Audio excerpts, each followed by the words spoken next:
Hello, everybody. That was really weird.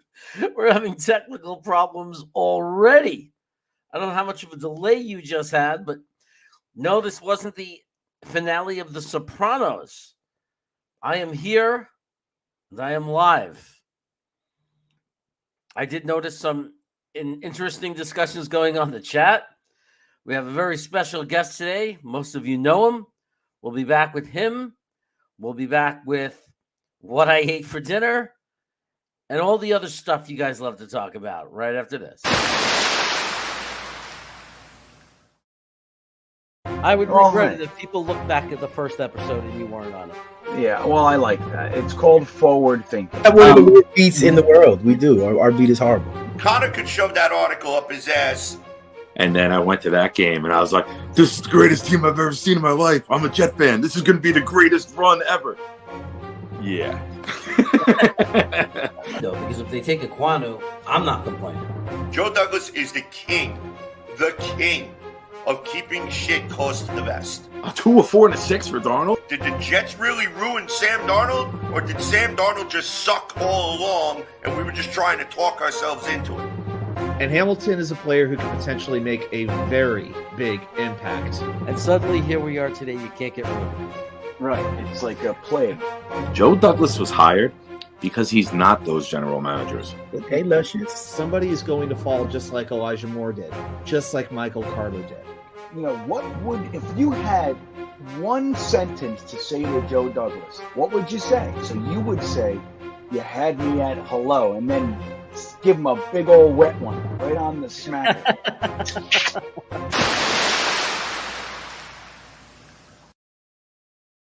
Oh, it never gets old, but it might get old. I might have to figure some new promo out. But anyway, I'd like to. The first person to come into the chat was the Buffalo Jet fan. I don't know if he's still here, but what's up, man?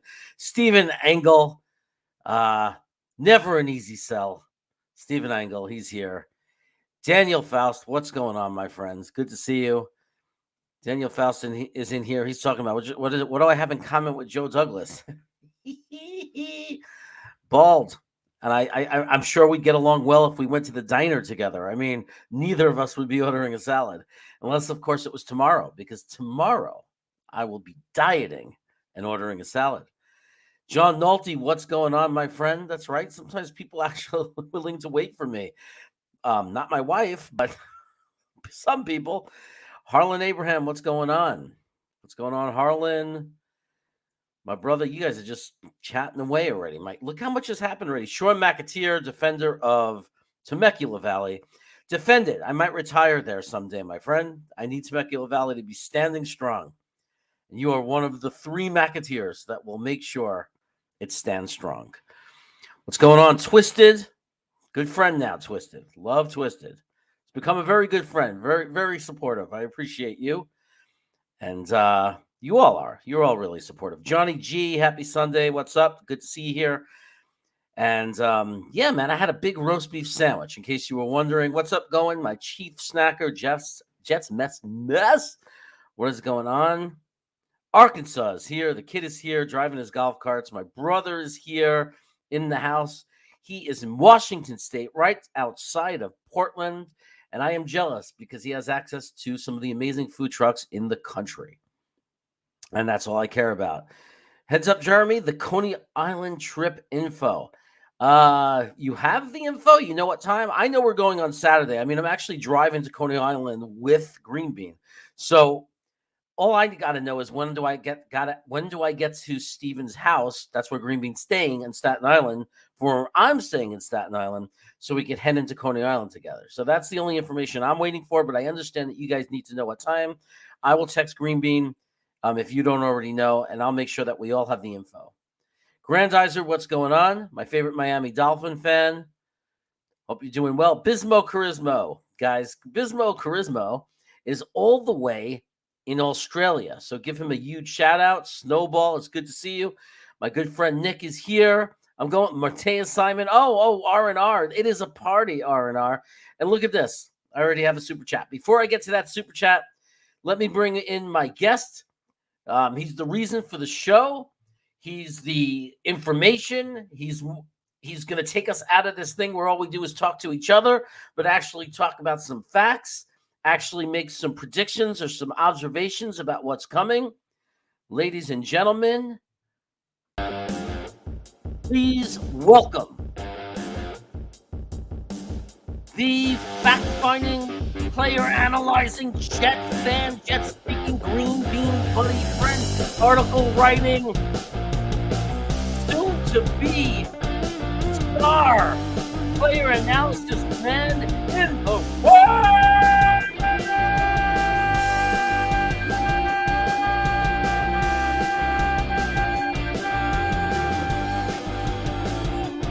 Tom C.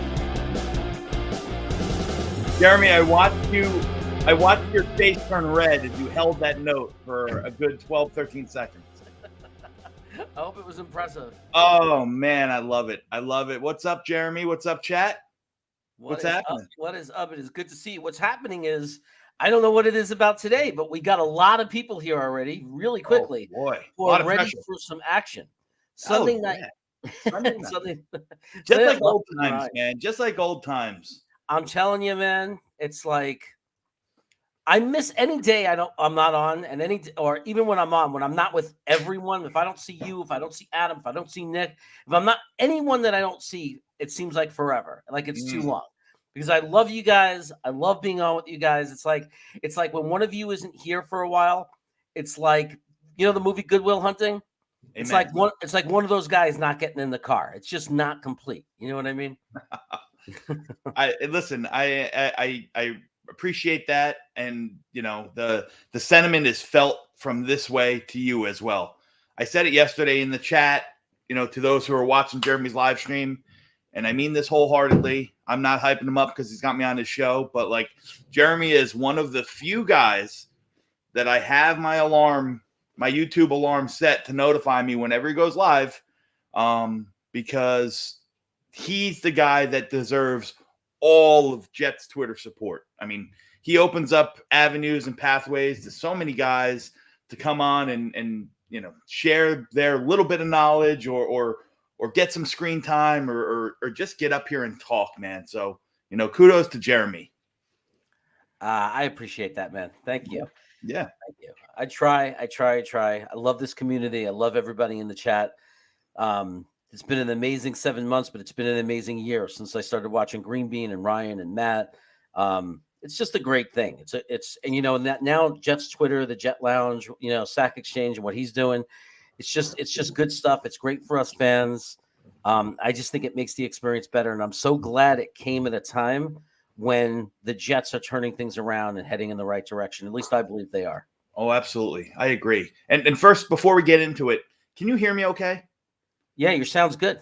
Okay, because you know, I'm in the midst of redoing or recreating my little office / studio down here. So you can't see it on this side of my basement. It's just torn up to the, you know, to the beams and drywalls being hung and so on and so forth. So soon enough, we're going to have a whole new area and a whole new look for Dom C, which I'm pretty stoked. But that being said, I have my really, really old mic, which is really, really bad. So I just want to make sure that you can hear me. I definitely can hear you. Things are good. Awesome.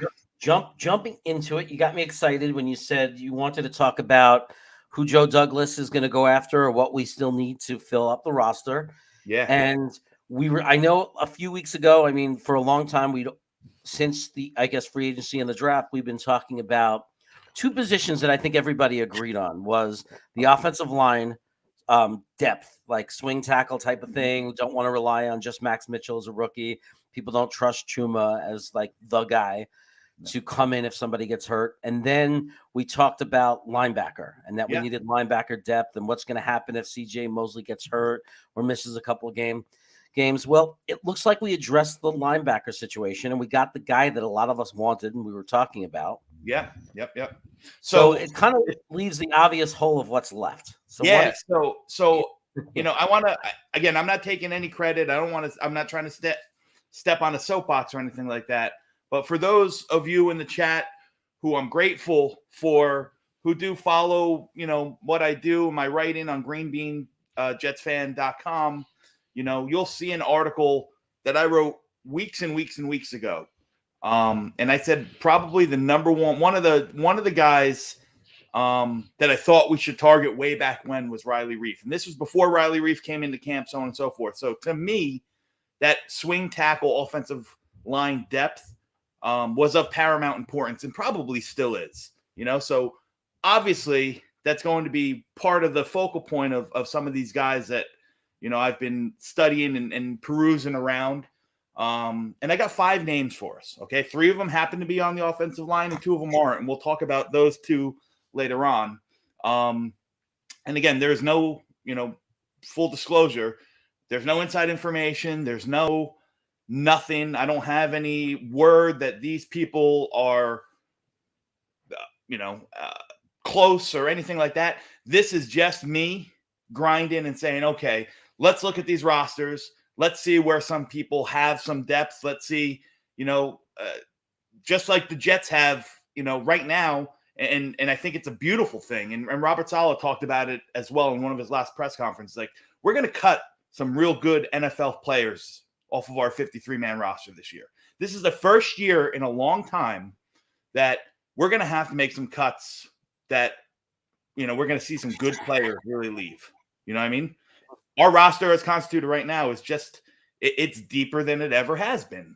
It's deeper than it has been in a while. There's still some holes. It's not, I'm not saying we're Super Bowl ready or anything like that, but the Joe Douglas regime has done a very, very good job of really building depth, something that we haven't had in years, right? So I want to, I want to touch on some of the guys that I think make sense. Some of these guys are, some of these guys that we're going to talk about are guys that actually might get cut. So whether it's the Jets or somebody else, they're players that are going to be on some 53-man roster. So why not ours, right? Yeah. Why not ours? There's a couple things I think that we can do to really tweak to finalize. And again, this is just my opinion and my opinion only, guys. I want to stress that from the beginning. Just guys that I think make sense. Fair? Yeah. Yeah, fair enough. Fair enough. So you let me know how you want to do this. You want to just get right into it, and we can do that. Yeah, so let me say a couple of things. Somebody I want to appreciate. I want to appreciate New York Jets situational report. I want to let everybody know. My dude, New York situation report, man. Yeah, this is the dude, man. Like, look, I would sub and support anyone on one thing alone, and that's their service to their country, right? So he's got me on that on its own. Mm-hmm. Just that alone. But he also happens to be a great guy. He's a Jets fan, and he's Jets family with us. He's one of the newest people I met that I'm excited about, and I'm excited about seeing at the game, and I'm excited about working with him and collaborating with him. So I want to give him a warm welcome, and of course, as always, thank him for his service, and say that to let everybody know Wednesday night, if you don't know New York Jets situational report, you'll have an opportunity to know him a lot better. Good, man. Good. Yeah. And you guys should. So if you're not, again, shameless plug for him. If you're not following his stuff on YouTube or Twitter, like, do so, because it's straight facts, man. It's straight facts. And it's really, really good information, Absolutely. Really love to see it. Really love to see it, dude. It's good stuff. Yeah, man. They're asking you about your hat just before. It's P for Puma. P for Puma. Yeah, it's a golf hat. I'm listen. I am. My dream is to join these guys on tour, but I'm probably too old and too banged up to do so. So I like to play a lot of golf. Those of you who don't know, I was a back in my younger days. I'm 45, so in my younger days, I was a college athlete. I played baseball through college, and after my college years were done, and two shoulder surgeries and blown out knee, I picked up golf, and it has become an absolute addiction. Some days are good, some days are good, some days are not. So most of the gear that you guys see me wear outside of my Jets stuff is always going to be golf related. That's just how I roll. So the P is not for Pittsburgh. The P is for Puma. Daniel Murphy likes that. Daniel Murphy. You got to watch the show F as in Family. There's like the guys, the star, who the comedian. It's that famous comedian. What's his name? Bill Burr. Mhm. He plays like the father and everything. And I think it's about his real life because the relationship with his dad in the show Okay. is what he talks about. But anyway, there's a character in this show that when he says his name, it's so funny. He's always like Frank Murphy. I love it. I can't stop saying it. But anyway, yeah, let's get into the offensive line. We all saw that Reef is gone. He's not a guy we have an opportunity to get anymore. Mhm. He didn't go for the 12 million that people thought. We were chatting about that today. We were texting it. Yeah, it was. I think it was the base salary was just under 3, with Mhm. the possibility with roster bonuses and game bonuses and certain tiers hit in productivity and whatnot. It can bring the contract up to 11 or 12 million. And he wasn't going to have as an opportunity to make that much money with us, right? There was no setting that up for Listen, him. I don't know what I don't know what the number is that JD has in mind or what he's willing to pay for the swing tackle, but just by seeing what Quan signed for, my answer to your question and just a guesstimate is no. He was probably paid, he was probably given more opportunity financially by Chicago, and frankly, probably more opportunity to play in Chicago. I mean, Chicago's line is banged up, pretty awful. So he's probably got more of an opportunity, more financial security, and a chance to kind of prolong his career. He has a good year. He wasn't terrible in Cincinnati last year, Reef.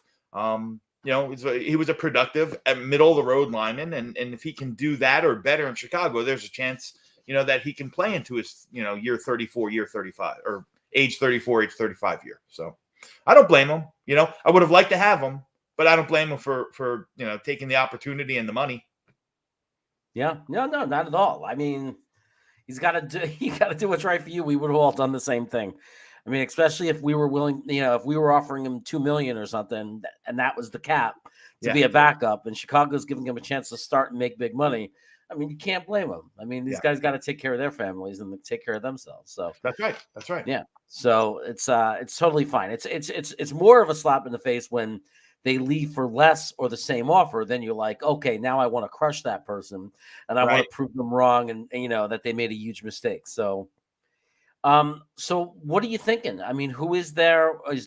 Okay, so forget not only who is there, who do you think they'll be too? Like, we'll talk about it all because there's going to be cuts, right? So are there teams that you think are very heavy in tackle that might actually be letting go of veterans to save money? Absolutely.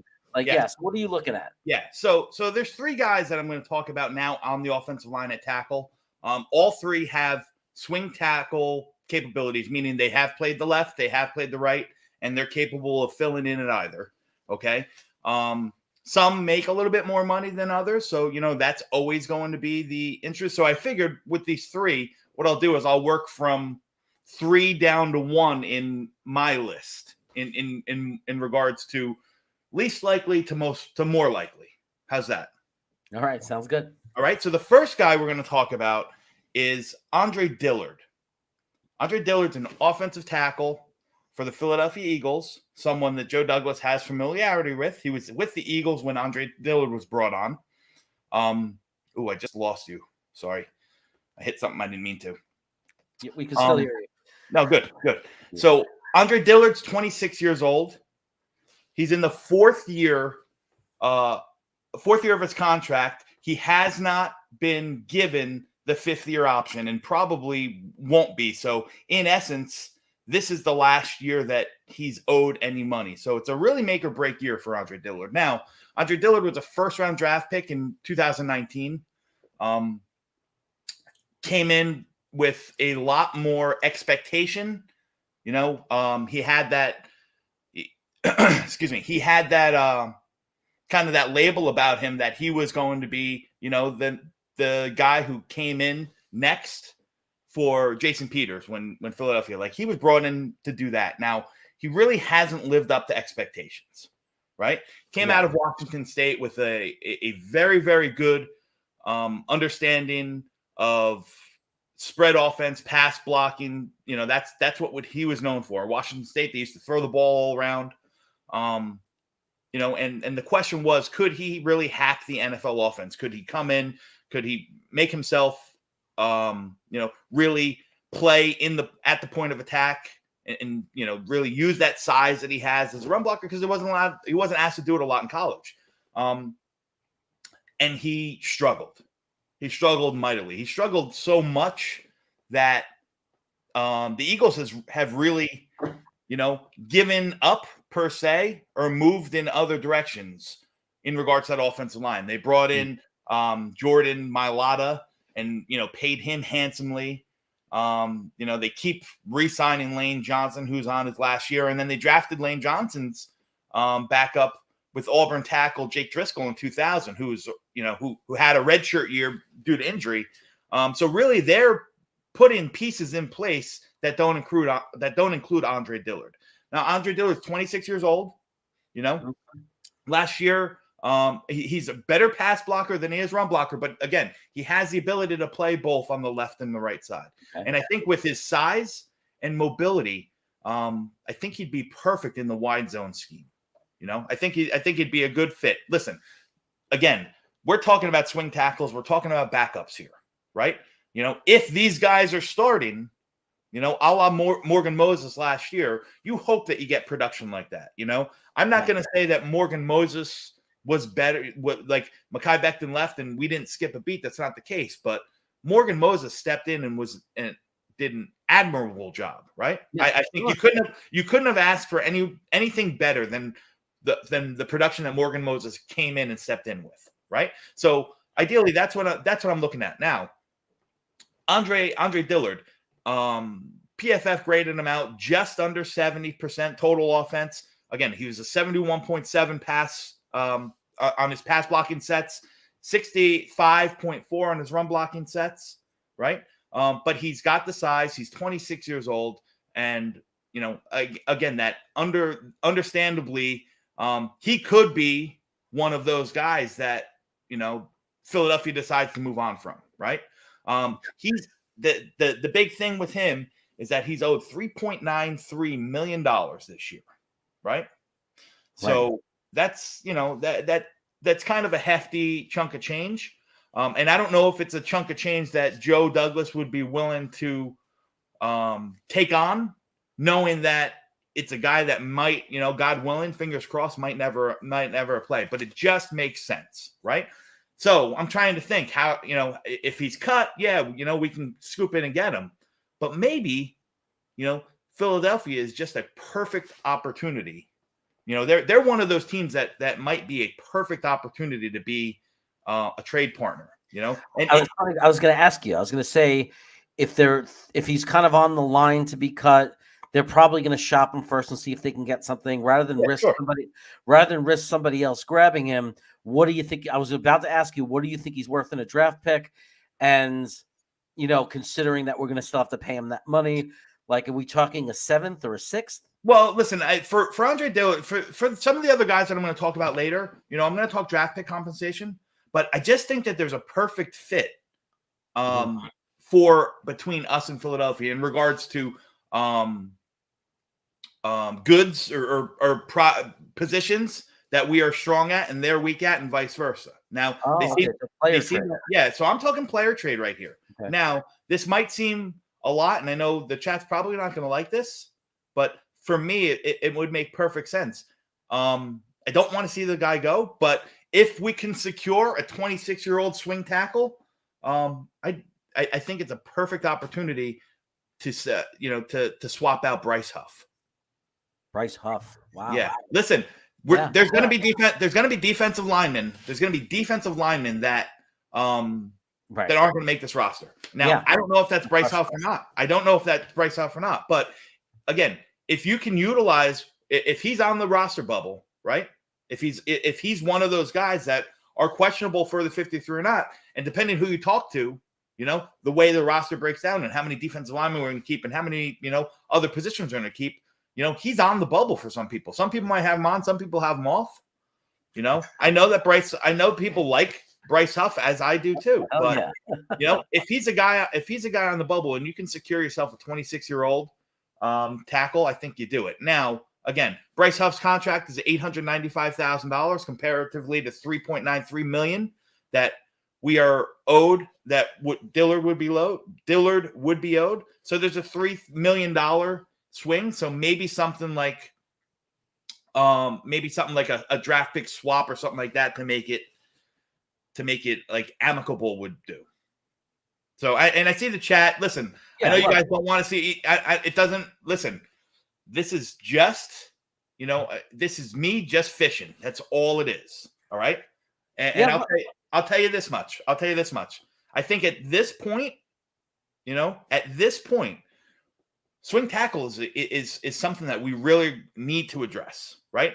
Chuma Doga is in his last year of his contract, and we know what Chuma Doga is. Nobody wants to see Connor McDermott playing on the offensive line ever.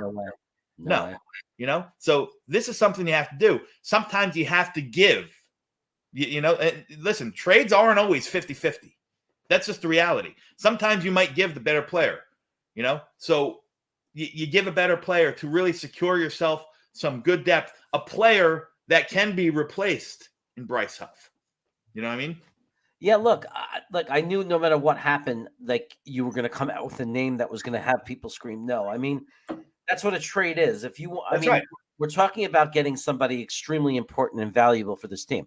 Now, I'm not going to now Huff personally was hard for me to hear when you said that, only because he's having a really good camp from what I heard. Mm-hmm. And he was really playing well before he got banged up, and it was kind of like, and then he was playing hurt. So it's such a delicate position, right? Like, as somebody who could possibly develop into a really good edge rusher. You're right. It's hard to part with that, but I get it. The offensive line is so important. If Fanter Becton go down, that's our whole season. If we don't have a guy who could step in, correct. That could literally be the whole season. It could hurt the running game. It could mess up the pass protection. It could start putting us back to where we were last year, where we can't execute the offense because we don't have the protection and we don't have the offensive line. And here's my thought, chat, about why I chose Bryce Huff. Okay. Again, Bryce Huff is in the last year of his deal. He's relatively cheap. He's young. He has a strong edge presence. He has that pass rush, situational pass rush capability that Philadelphia could use, right? We have that. We know who our starting edges are, right? We know who our starting edges are. We know who the first one, maybe two guys off of the backups are. Jacob Martin's going to get a lot of run, and people are sleeping on Jacob Martin right now. He's going to get a lot of run on our defense, right? We know that JFM is. We spent the 26 overall pick on Jermaine Johnson. He's going to get some run. We're hoping that Carl Lawson is healthy. We know JFM is going to play some situational edge. We know we have Solly Thomas in here who can, bounce back and forth inside and outside, just like JFM, right? We know we have Vinny Curry. So, maybe Vinny Curry's the guy on the bubble when you keep Huff, or vice versa. You're not going to trade Vinny Curry to get something like that. So it just makes sense. Again, I'm thinking of this, not how can we fleece somebody for an offensive tackle, but what would I do that would really make sense? And this just makes sense. Like it or not, it does. I'm not saying it's going to happen. It's just saying that the pieces line up perfectly. They could, and listen, as much as I like the prospect or the upside that Bryce Huff offers, he hasn't stayed healthy. And I don't think anybody here can deny that. He hasn't been able to stay on the field, right? So we can keep Bryce Huff. We can hope that this year is different and then he changes it, and then his contract's up, and then we're going to have to make a decision on him, right? Absolutely. So there's also, it's worth saying, that there's a possibility that the Eagles are going to drop him, like you were saying before. Absolutely. Right. And we might pick him up. And we're going to talk about draft and what kind of draft pick it would take. We're going to talk about other options. One thing that can help us with this is that most teams don't have money. And $3 to $4 million for a lot of teams right now is a steep price based on the financial situation. Right. That's why we might have players become available that are better than we think, because there are teams that have no choice. They have to make cuts because they're over the cap. So just so you guys know, we have an edge in this pursuit of this guy in that sense. Just so you know, and that's a awesome statement, Jeremy, and that's a very fair statement. But and I don't know how accurate this are, so don't shoot me if it's wrong, guys. I'm going exactly by what Over the Cap says are current base salary caps. And the Eagles and the Jets are both right around there. Eagles have $8.9 million in cap space, 8.9 and change, and the Jets have 8.7 and change. So we would be taking on about $3 million in this deal. Yeah. The difference between Andre Dillard and Bryce Huff. So now again, you could do it other ways. He could be cut and you could sign him and you don't have to worry about anything like that. You can keep Bryce Huff. That's an option. You could trade a draft pick for him, but again, when I was thinking about this stuff, I weighed out, all right, a 4th or a 5th round draft pick, and I'm just, throwing that out arbitrarily, because that's what a 26-year-old offensive lineman will probably, go for, or a guy that's on the bubble anyway, right? So you could trade a 5th round draft pick for Andre Dillard and then might not keep Huff anyway, right? So why not keep the draft capital? Yeah. So. No, it makes sense. And okay, so that's one. We got everybody fired up. Everybody's going crazy, and we only mentioned one guy. Yeah. So there's others for sure. I mean, Absolutely. Because again, people are going to have to make difficult cuts. We're not the only team that's going to be having to cut players that for the last 3 or 4 years before this year, we've never had to deal with cutting. We've never had this issue. And it's going to be really hard for us. It's going to be really hard because we haven't had to cut good players in a bunch of years. And this year, we're going to be cutting legitimate NFL players, and we don't have a choice because it's a 53-man roster. Yep, you're absolutely right. So my next two, and I'm going to group them together, 2 and 1. Why am I grouping them together? Because they come from the same team, which is very, very, very different. Or not expected, I'm sure. All right. But they're two guys that are on the and they're two guys from the Denver Broncos, and the reality is that Denver's not going to keep both of these guys, So I don't know which one they're going to go. I don't know how camp is going, so on and so forth.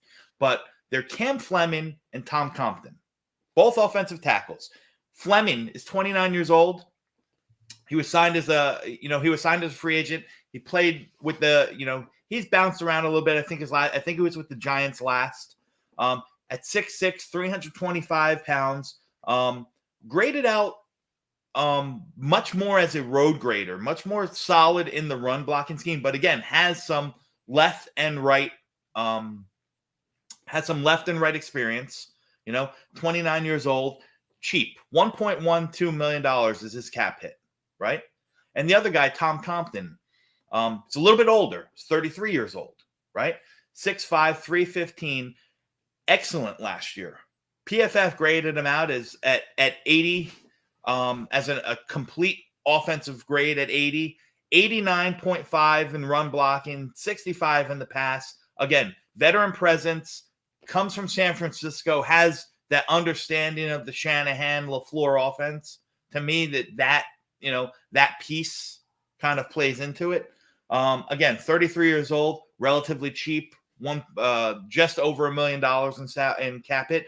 And with what Denver's done this year in the offensive line, they just paid Garrett Bowles, their left tackle, a big contract extension. They brought in Billy Turner to play right tackle for them.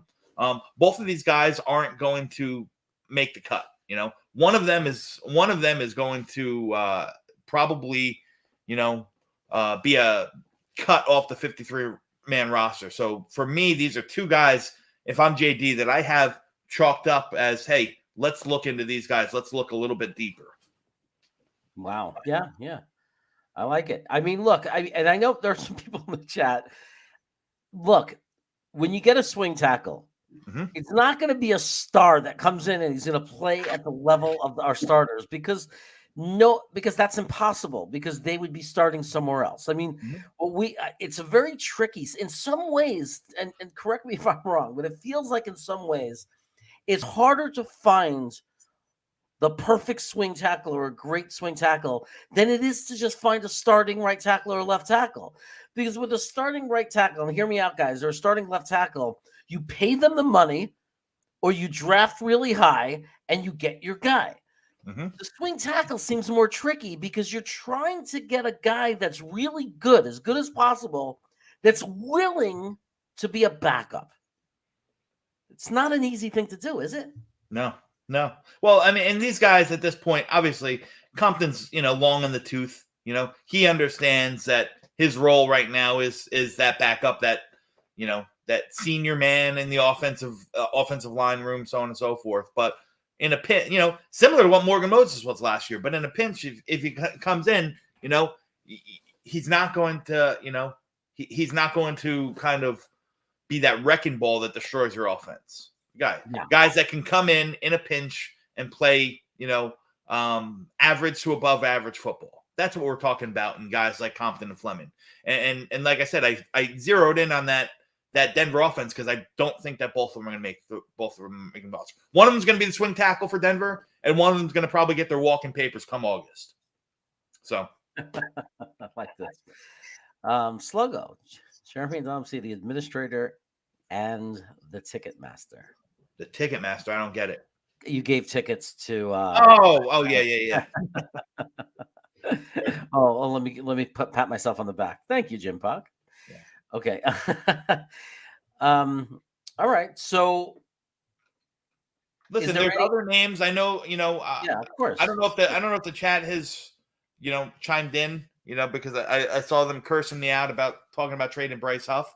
No, they're not cursing you. They're just I'm kidding. I say that jokingly. Listen. But Dwayne Brown, who was an all-star last year, he was in the Pro Bowl last year. He's still available, but what's he, 36, 37 years old? That won't cost us nothing but money. I just think that Cam Fleming, Tom Compton makes sense. One of those guys is going to be cut, right? And these are guys that we can swoop in and do nothing. Now, Andre Dillard, you're going to have to pay for, and what are you paying for? I know everyone's going to say, Andre, you're paying for the fact that Andre Dillard might have been put into an offensive position. They bounced around offensive schemes and coaches over the past couple years. He struggled out of college. He was in a pass happy, air raid offense in Washington State. So, he was behind the 8 ball coming in. So you're hoping that our offensive, we have, some of the best offensive, we have maybe the best offensive line coach in the league, can come in and give a 26-year-old Dillard the opportunity to really show what he's made of, right? Give him the tools to develop. And it's not going to cost, again, and if it doesn't work, that's fine. You're free of it next year, and you can move on. So those are the guys. Go ahead. Yeah, no, I'm also thinking that it's when you have a solid line, like if we're solid in all 5 positions and one goes down and you bring in someone that knows the system, that the fact that they're surrounded by everybody who's doing it really well takes some of the pressure off. And now you're going to take a hit, but as far as being able to not fall apart, you think that you can compensate for that link, because that's what the whole point of having a strong system is, right? That somebody can step in and fit into that system without taking too much of a loss. So when you talk about these guys, it's like some of them that have already played in this blocking scheme.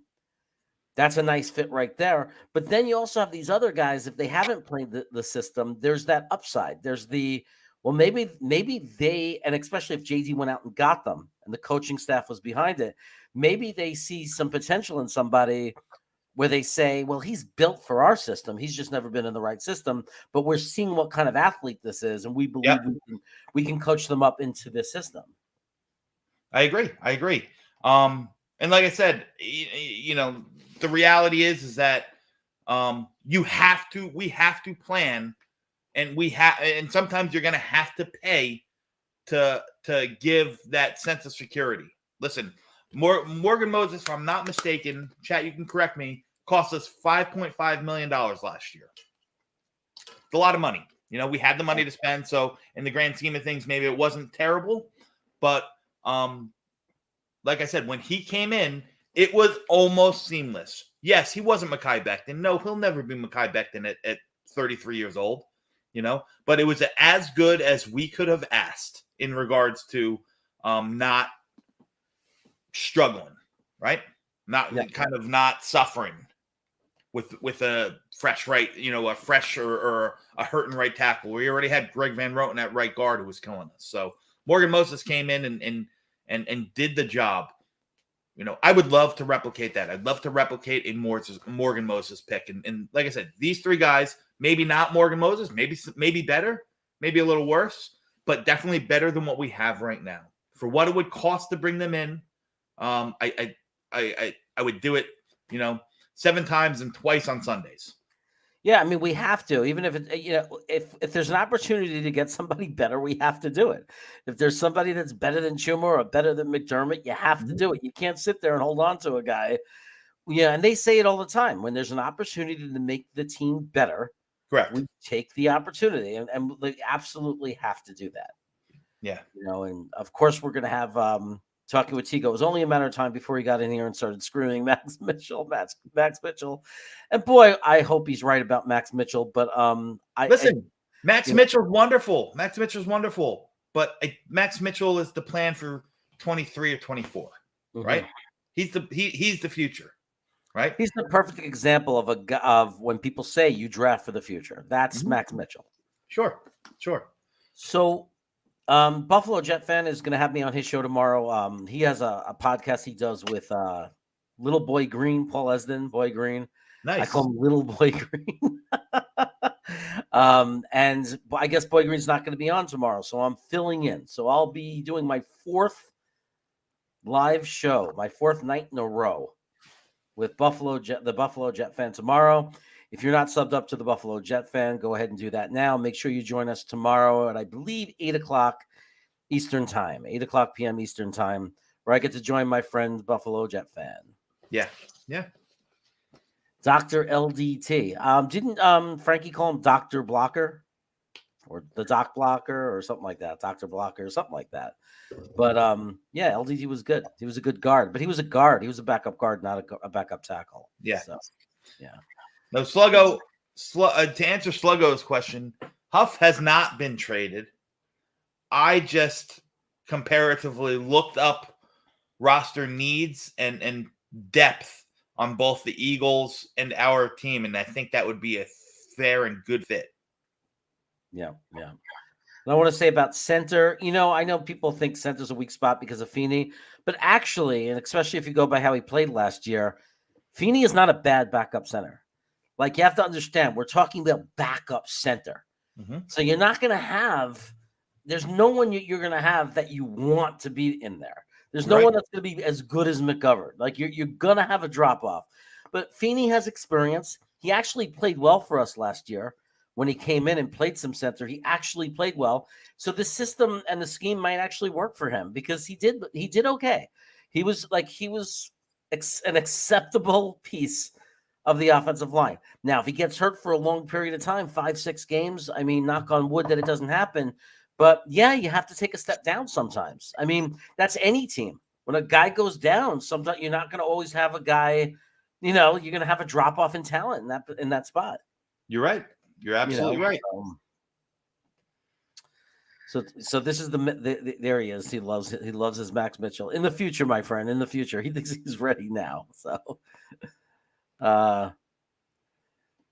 So Jim Pock thinks our stringman probably has to be someone older. Do you agree with that? I mean, what does older mean? Like, I think he's talking in comparison to Max Mitchell, like somebody who's like the guy you named, like from Philadelphia, 26-year-old that has some experience. Yeah, 26 years old, 4 years in the league. You know, hasn't lived up to his first round billing out of Washington State, but you know, sometimes you take the flyer on those guys. You know, he's for as you know, for the bus label that Andre Dillard might carry with him now. Personally, I still think he's better than McDermott or Chuma Doga. Yeah, I mean, and that's all it is we can get, any opportunity we get to get better, we're going to try to get better. And, and like for every position, for every position, like that's why I love our GM, because he never stops looking. He's never not out there trying. He's always looking at what's out there, and it's not a personal thing. He doesn't get stuck into it. It's like he's not going to feel bad. He's going to be like, this is business. We're in the business of trying to win. We're trying to build a team. If a guy becomes available that is going to make the team better, that's what we're going to do. Correct. And it's just that simple. I'm excited because I think there's going to be a lot of guys because there really are a bunch of teams that are over the cap. So there's going to be a lot of teams that can't afford to keep quality backups that have real salaries. They're going to have to gamble, and they're going to have to let those guys go. So, I mean, there's bound to be a few guys out there that can make us a better team. So, and we're going to help make the other teams better, because whoever we cut on the defensive line, we're going to have to make some tough cuts on the defensive line. Someone's going to grab, somebody that can help them. And then as far as future prospects, if we have to get rid of guys like Wild Goose in the secondary, someone's going to jump on him and have put him on their practice squad or try to protect them and have a potential player who can be someone. I mean, we have a lot of people who really like him, but I don't see how we have room on our roster for him. Isaiah Dunn is another one that we might have to cut. Hopefully we can sneak some of these guys onto the practice squad, but the reality is that some of them are going to get soaked up. You know what I mean? Some of them are going to get soaked up right away in that initial free agent tick come August, September. So, right. So some people are talking about, look, I love it when people argue over players who are young and aren't proven yet. It's like, we don't know yet. We don't know if Garrett Wilson could be a WR1. We don't know if Elijah Moore could be a WR1. We don't know yet for sure, but they certainly have the ceiling to be number one wide receivers, ceiling. But, obviously they have to do it. It shouldn't really be an argument. It should be just some fans believe that he will and some aren't convinced, and that's fine. Yeah. So should we move on to the next guy? Sure. You have another guy? Good. I'm glad you have more. I got two other guys. I love it. Let's keep going. None are they're not offensive tackles, although I think that swing tackle is head and shoulders the area that we're going to need to address or probably look to address when cuts are made and we kind of scoop up the free agencies, just like we did with Quincy last year. I think that swing tackle is going to be probably the focal point. Now, this next guy we're going to talk about,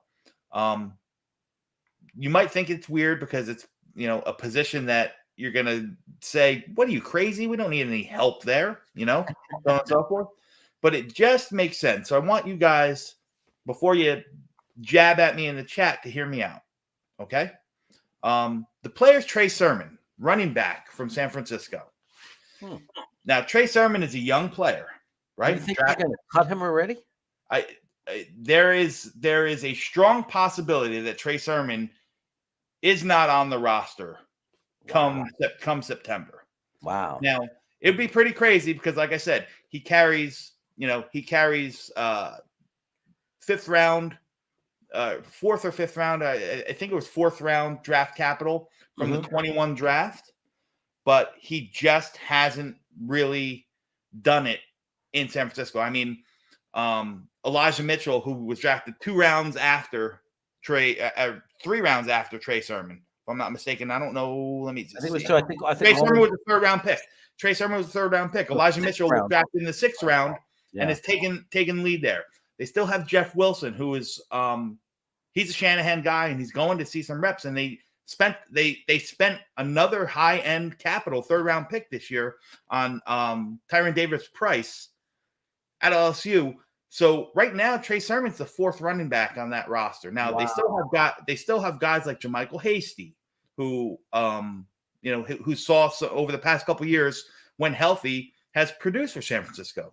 Trey Sermon didn't see the field all that much. When he did, he just didn't produce. And one of the main reasons is that Trey Sermon was god awful when it came to pass protection. And in the NFL, you can't produce, if you can't protect, if you don't know what's going on in the passing sets, it's going to be hard to see the field, right? So Trey Sermon is a guy that is on the roster bubble for San Francisco.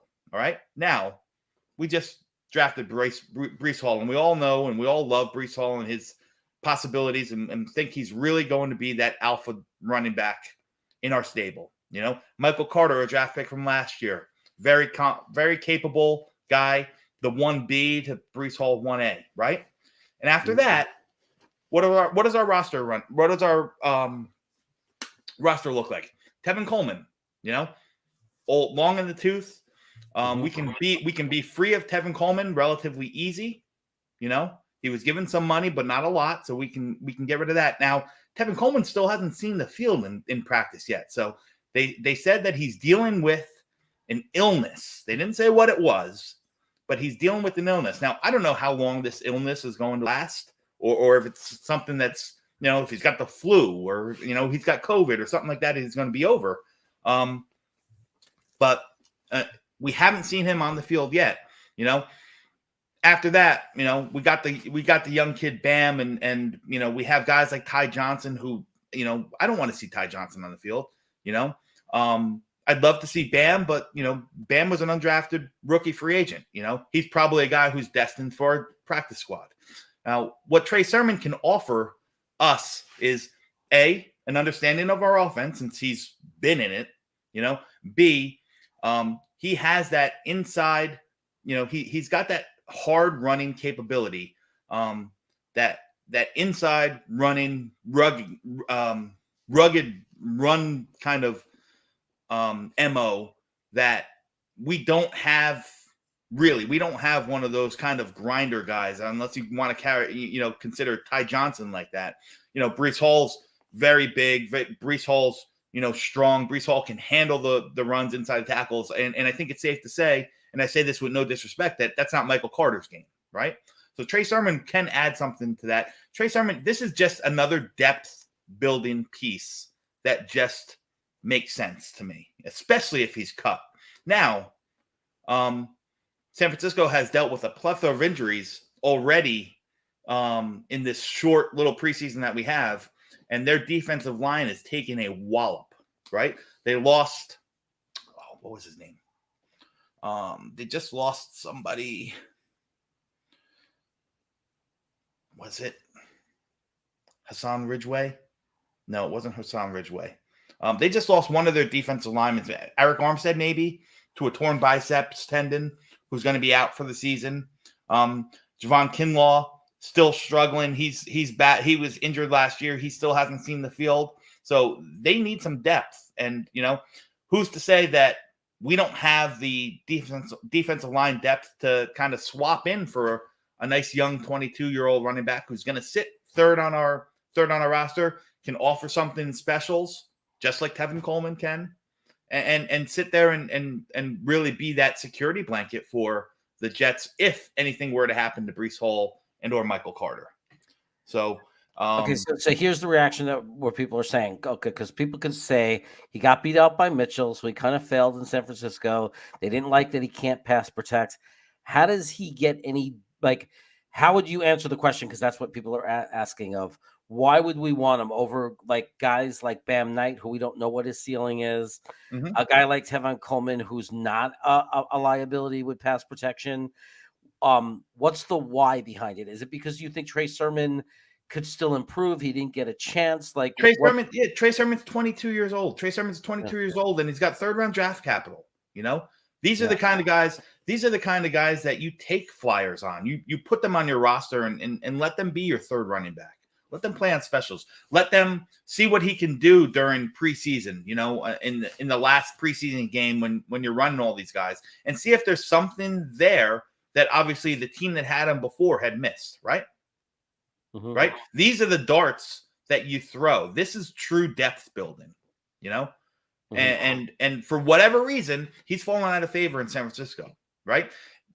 After spending a third round pick on him in 21, trading up to get him nonetheless, right? He was outshined by a 6th-round draft pick in 21, and he was, and they just spent another 3rd-round capital. They just spent another 3rd-round draft pick in this past year on a running back, Mhm. So I love the nostalgia of J. Cole. I love the nostalgia of him continuing to use the name NFL Chaos for Jeremy. I like people who are nostalgic. We'll talk about Garrett Wilson later, possibly, but we're once we're done and we're done talking about all the potential guys we want to pick up. So that was certainly a little bit controversial because you named running back, and a lot of people think we just invested a lot in running back. But again, I don't think I'm sorry, go ahead. I was going to say I don't think the criticism should be we just used a high round pick on Breece Hall, because we're talking about our number 3 running back. We're talking about that spot, and we're not talking about investing a lot. He would, if he got cut, he's going to come real cheap. Even if he didn't get cut, say you swapped, whatever defensive lineman you're going to cut, whatever defensive tackle that's not going to make our roster, and say you swap him because San Francisco's not going to keep him. Say you swap him for a 7th-round draft pick, something like that. Okay, guys, he's 22 years old, 3rd-round capital. He costs $895,000, and he's under control for this year plus another 2. To me, depth like this are no brainers. Depth pieces like this are no brainers. Listen, I'm not vying for Trey Sermon. I'm just saying everything lines up like this is a fit. He can come in. He already knows, the offense. He knows the lingo. He understands it. They drafted him, out of Ohio State. They know that he has the ability to play in that wide zone. For whatever reason, he's fallen out of favor in San Francisco. And he's, wherever you read or whatever you do. And I hope maybe there's some San Francisco content creators here in the chat that will tell you, like, he's down. He's down on that list. They're not going to spend another 3rd-round draft pick this year if they think Trey Sermon's going to be their guy of the future. Right. So. No, they obviously are giving up on him. It's just a matter of is there a belief that he could rebound with a second chance? That's kind of the thought process. But I want to see how Bam Knight does. I'm interested in that player. I want to see. Me too, guys. And Jeremy, that I've been screaming Bam, from draft time. I thought, I had a 4th or a 5th-round grade on Bam Knight. I couldn't believe that he didn't went undrafted. Now, it came to light that he was dealing with some injuries and so on and so forth. That probably just took him completely off of some draft lists, right? Yeah. But better for us. Better for us. Yeah, better for us. I mean, and look, and again, the reminder, like when people keep saying, why would you bring him in? We're not talking about spending a lot. It wouldn't cost a lot. We're not talking about bringing him in and cutting people automatically. We're talking about bringing him in to compete to see if he would be the best number 3 running back option. Right. And it's like, and the reason we would do that is because we're always hunting to improve every position. If we're going to carry a 3rd running back, we want it to be the best running back possible.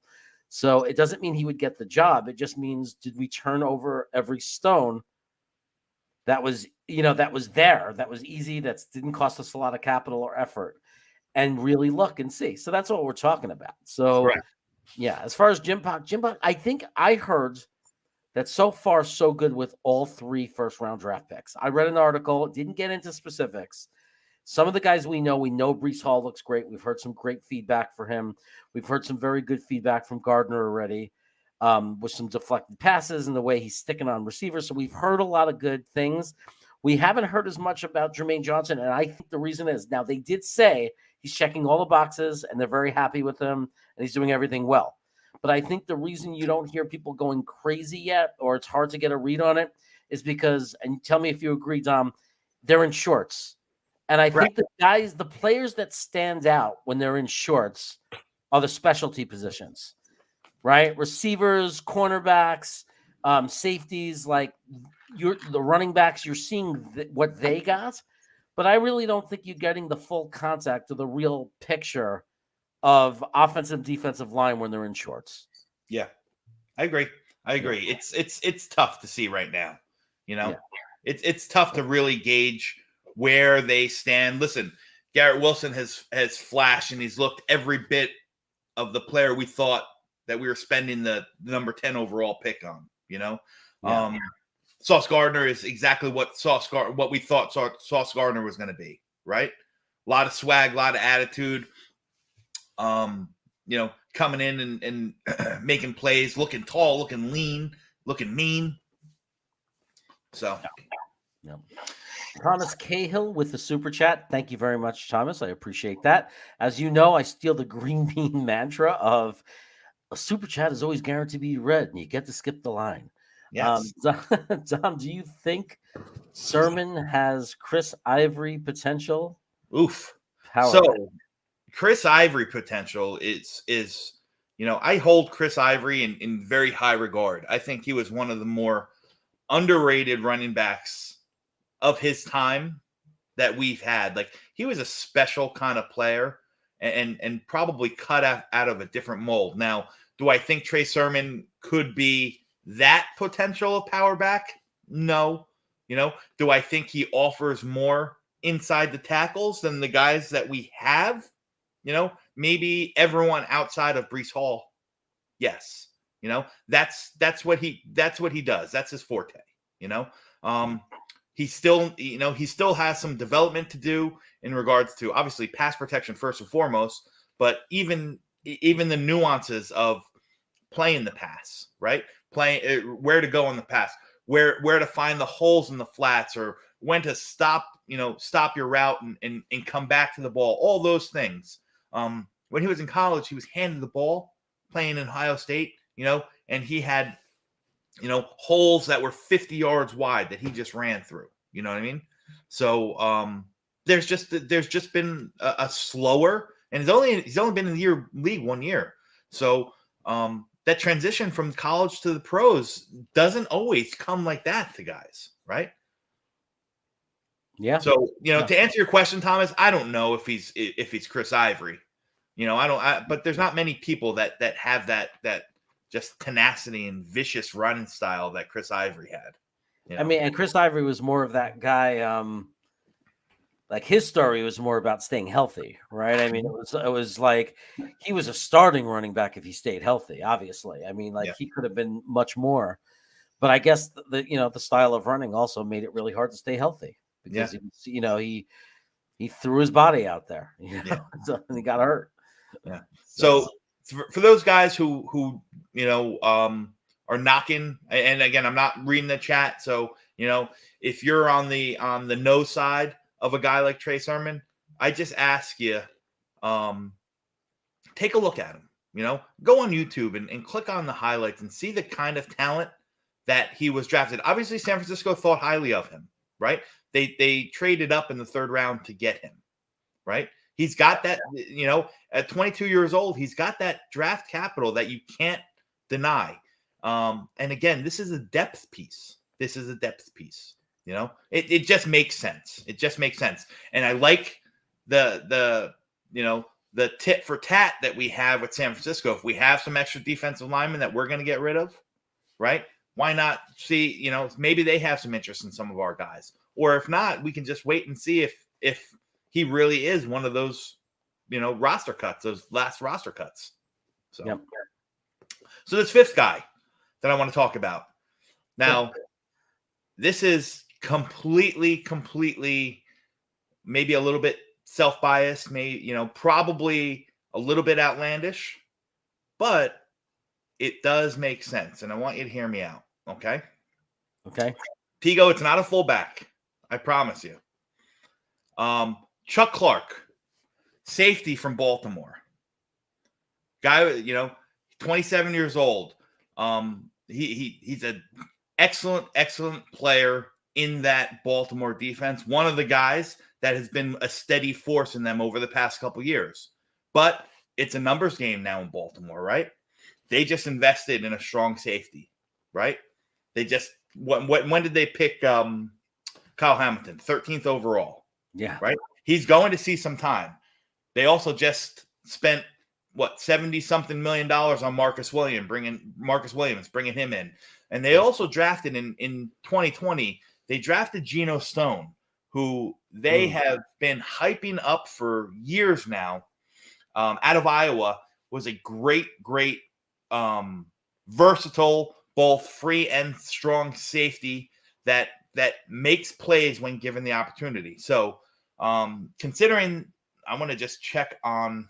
Oops, sorry. I just want to check on Baltimore's cap space situation, because I think a guy like Chuck Clark could be a cap casualty. Well, no, the Ravens have about $8 million left in cap space as per over the cap. Are you with me, Jeremy? Yeah, I'm right here. Yeah, I lost you. So. No, I'm just listening intently because I have questions. Yeah, no. Chuck Clark is, he's listed as a strong safety, but he spent plenty of time playing that deep middle as well. His forte is to help. His forte last year, as their defense was decimated, was more of an in-the-box safety. I know we have Jordan Whitehead here, right?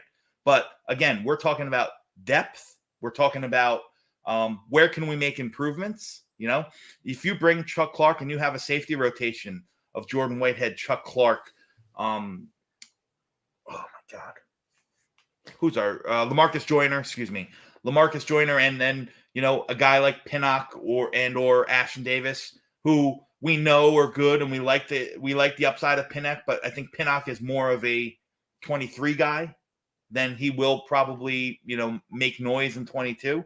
A pick like this, a guy like Chuck Clark just makes too much sense for me. This is the kind of play. This is the kind of guy that, if we really think, is everything all right? It's just a funny chat.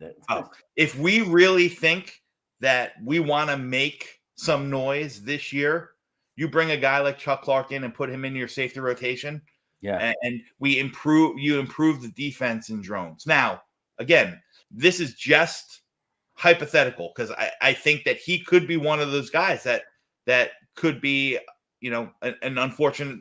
Good guys are cut all the time, and he could be the cap casualty, because they know what they think of Geno Stone, and they obviously drafted Kyle Hamilton. They paid Marcus Williams, so their safety rotation is pretty, pretty much intact right now. So here's my question. Shoot. There's no way he'd come for free, right? I mean, he's a proven guy. He's a good player. They can put him on the trade market because they have a lot of depth. Like, what would you trade for him? Because how could you cut a guy that, I mean, wouldn't he be a starter for us? I mean, maybe. I mean, would he start over Joyner? He might, right? Yeah, he would. Listen, Chuck Clark is a better football player than LaMarcus Joyner. Yes. So but there's going to be a lot of cut him just for money, to save money. Yeah, I think he could be. I think he could be a guy who's a cap casualty. Absolutely. Wow, absolutely. Now he makes $4.6 million, right? Mm-hmm. And again, he's 27 years old, so he's still young. And his contract is up. He doesn't have any more guaranteed money after this year. So he's a guy that can come in. Like I said, this would be a move I would love. Again, this is more of a dream situation, but this is a move that I could see JD saying, you know what, guys, fuck you. We're going for this now. Let's put all our chips, shove them in the middle. Let's bring a guy in like Chuck Clark.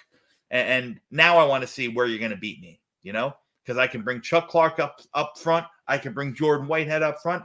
I can drop one of those guys back, because even though both guys have a tendency or a history of doing better work up front, they're both more than capable of playing, in a deep middle or deep third.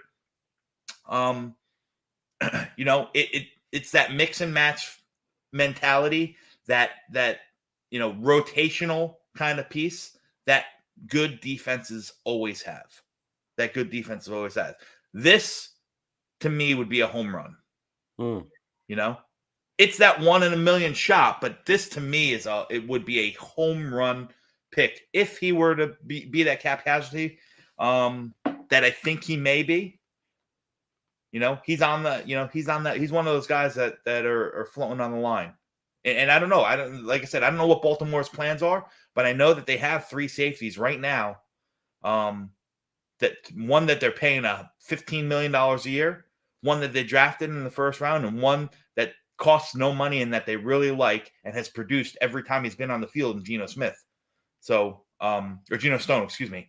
So to me, it just makes sense.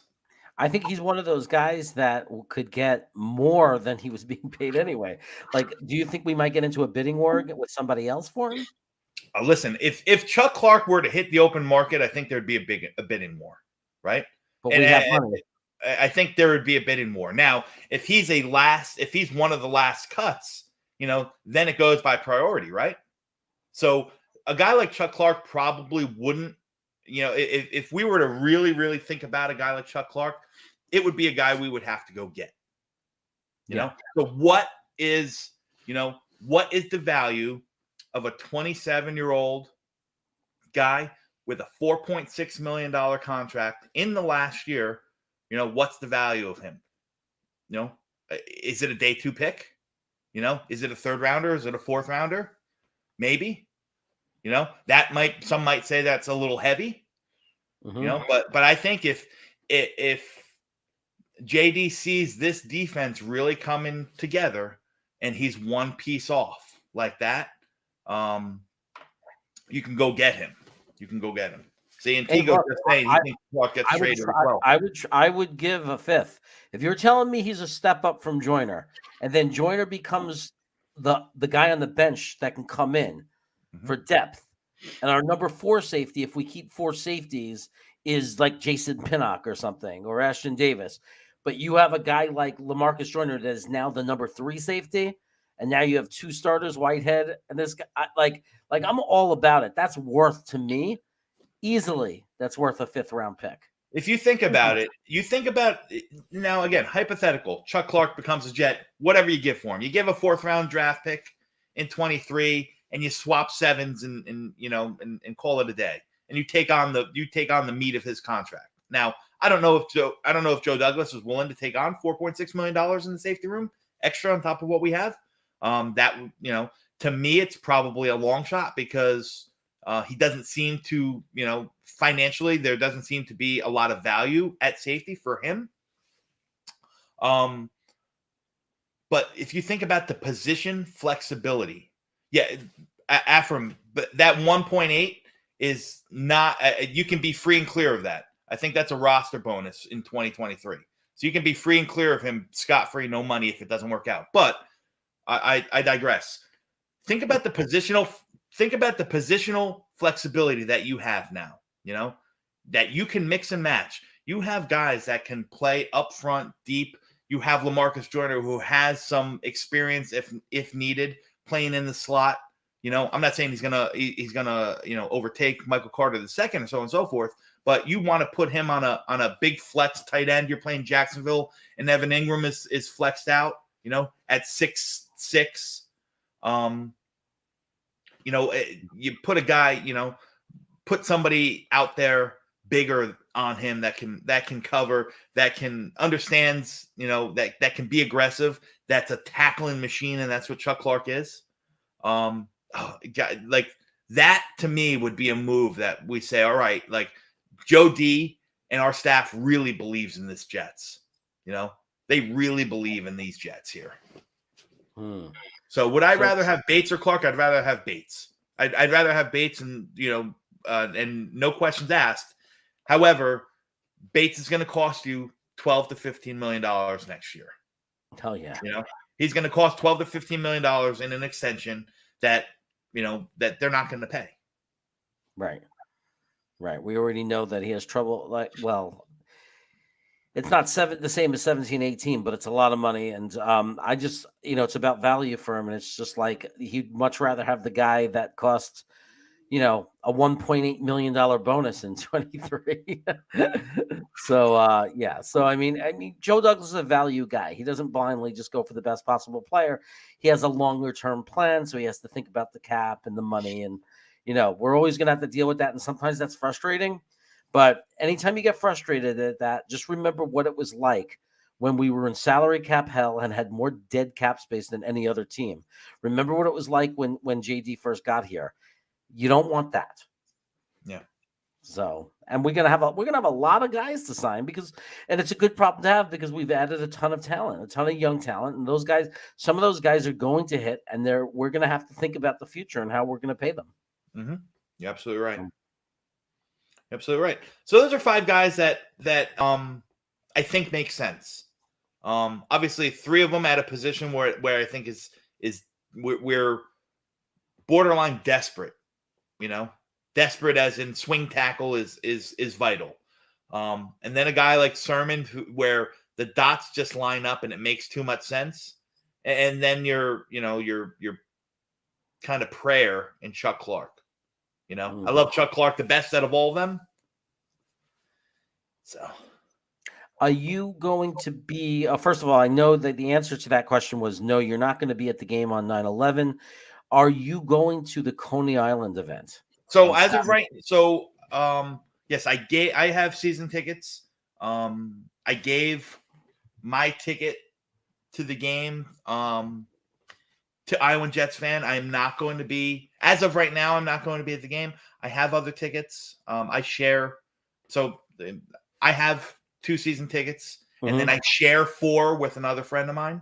And what we usually do is, like he'll keep 2, I keep 2. And we usually sell 2 to try to make our money for the, for what we pay for the tickets, sure. Just kind of decrease the cost to it. But as of right now, my intentions are not to go to the game on 9/11. 9/11 is just one of those days for me personally. I know we were all affected. Some of us maybe a little bit than more. And it's a day that I spend with my family. We, obviously, we dealt with some loss during the day. So if it was any other day, it wouldn't even be a question. But, there's certain things that are even more important than football. Yeah, absolutely. But what about 9/10 in Coney Island? Yeah. My intentions are to be there in Coney Island. I have my children are avid roller coaster kids. We go all over the country, and it's funny, that yes, I work with Green Bean. And it's funny because there's a lot of parallels. Like, he's the coaster guy. He's the full-time coaster guy, and my kids are just like that. Like we go to parks all the time and travel and go on coasters. As a matter of fact, in a couple weeks, we're going to be up in Buffalo Jets fans' neck of the woods and spending some time in Darien Lake, crossing over and spending some time. There's a big amusement park in Darien Lake. We're going to spend some time there, and then we're going to go over to Niagara Falls and do that stuff. So we will be. My intention is to be there on 9/10 at Coney Island because my oldest really wants to ride the Cyclone, man. That's awesome. Well, I'm glad we're going to get to meet in person then, so that's cool.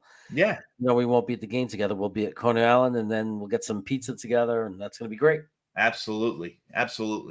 So Hader Ali is here. He's one of my original followers. We were friends way back when I was just in the chat, for Jets Talk 24/7 and Green Bean. And we've been friends ever since, and he's been supporting my channel ever since. And he's got some nice words to say to you. He calls you a great thinker. Oh, I appreciate it, man. I appreciate that. That means, that means a lot. I don't fancy myself a great thinker. I fancy myself kind of like a probably way too involved, a little bit of a stat nerd, as Green Bean would like to call me, the stat geek or the Jets geek. So. We do like to work. We like to use the word geek, but you don't like it too much. That's just what I do, man. I just really want to be good. I want the Jets to be good, and maybe some of these plays and stuff that we talked about, maybe they're outlandish. But are they? That's the question. Are they really outlandish? If they can get us better, why not? Right? Yeah. So Jets Velocity with Jeremy is asking, he wants to go to the Coney Island events. The Coney Island is in Coney Island in Brooklyn. You could, so I don't know how to tell somebody from Long Island how far it is, because it could be from some parts of Long Island. It could be literally 20 minutes on the Belt Parkway, Cross Island to the Belt. For some people, it could be 2 hours, because if you live out in wine country or in the Hamptons, you got yourself a long drive. So I guess the answer is, where in Long Island are you? And Coney Island is, Coney Island. It's Coney Island, man. It's like, that's where it is. It's Coney Island. Like, you're supposed to know where that is when you go on the Belt Parkway into Brooklyn. It's about 10, 12 minutes without traffic before you get to the Verrazano Bridge. Right. So, but anybody, I'm going to announce the time. Anybody can go you don't need tickets. Anybody can go to the Coney Island event with Green Bean. It's just showing up at a designated time. People are really asking about this. We need to push this. So Green Bean does this every year now. He did it last year. He's going to do it again. We all wear our Jets jerseys or Jets shirts, whatever we have. We all meet up by the Cyclone in Coney Island at a designated time. It's going to be on 9:10, probably 11 a.m., noon, somewhere around that time. We'll announce the specific time. We all go on the Coney Island Cyclone. If you don't want to go on, you could watch. But when we go on and the roller coaster gets up the biggest climb, and is about to go down, we all do the Jets chant, Jets, Jets, Jets, Jets. Then we hang around Coney Island, maybe grab a hot dog, walk on the beach, whatever it is. And then after that, we get on the train or the car, however people are traveling, and we go to L&B Spumoni Gardens, famous Brooklyn pizza place that has been there for, 90 years now? It's been there. Yeah. It's about 90 years. And they have amazing pizza in Spumoni. So that's pretty much the deal. It's a great day to hang out with Green Bean, hang out with me. Matt O'Leary might be there. Dom C is going to be there. Got a bunch of people coming in for it. Nick Shine is going to come in with Mark Reese. There's a bunch of guys from the Jet Lounge are going to be there. Obviously. Sack Exchange, the founder of the Jets Lounge, CEO of the Jets Lounge, will be there. So there's going to be a lot of people. It's going to be a lot of fun. So anybody who can make it on September 10th, come into Coney Island and have an amazing time with us. It's going to be great. Yeah. Should be a good time. Buffalo Jets fan. My dude. And guys, if you haven't, again, another shameless plug for a dog, guy that has that grind and dog mentality. If you're not subscribed to both Jeremy, which I know you guys are if you're in here, but if you're not subscribed to Buffalo Jets fan, like, wake up. Some of the best content out there, man. Yeah. Absolutely. You got to subscribe to the Buffalo Jet Fan, because I'm on his show a lot. And I'm going to be on his show all season long, from week two of the season to the end of the season. I'm going to be on with a couple of other people, and we'll have guests throughout the year, but we're going to have a post-game panel about 10 to 15 minutes after the Jets game ends. We are going to be on the Buffalo Jet Fan channel. We're going to have a post-game show, and we're going to share our reactions to the game. And I think it's going to be one of the biggest shows this season. I think it's going to become one of the biggest YouTube shows there is, because we're going to have a bunch of faces, talking about the game and reacting to the game. So whether you're in a car on the way home after the game, whether you're coming home from a bar, whether you're at home watching with your family, as soon as the game is over and things settle down, turn on your computer, turn on your phone, and join us. Yeah. So more sacks from JFM or TD receptions from Core Davis.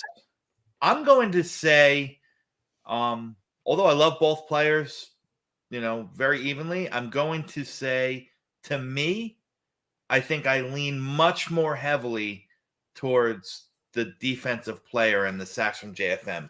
I just think everything that we're doing on the defense, or the improvements that we've made on the defense, are going to open up opportunities for JFM. Like last year, it was JFM and Q, kind of, sort of, and that was about it, right?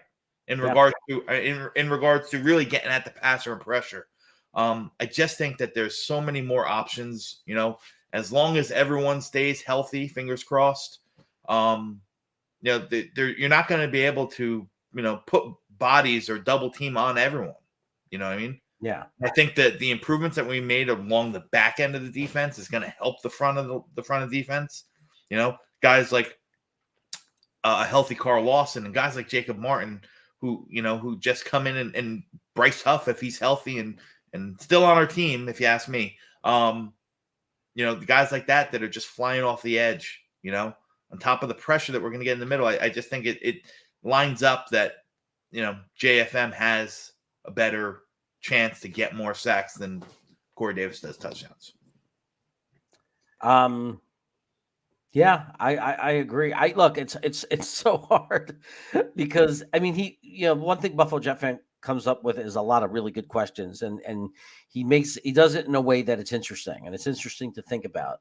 He did this the other day with Garrett Wilson and I believe it was Jermaine Johnson or no Quinnen, one of those guys. But anyway, it's interesting to think about these things because it's challenging because they both could get to 8 or 9 potentially, right? And it's very reasonable. And it doesn't mean one's having a bad season if they only have 4 or 5, because it just depends on the situation. The Jets are gonna, like you said, have a lot of weapons on offense. Mm-hmm. They're gonna have a lot of weapons on defense and a lot of rotating, and so it's hard to say. But let's hope that they both are 7 or 8 or above. That would be nice. That would be ideal, right, my friend? That would be ideal, man. The more the merrier, But, man, I'd just be happy if we put the opposing quarterback under a lot of pressure and force turnovers.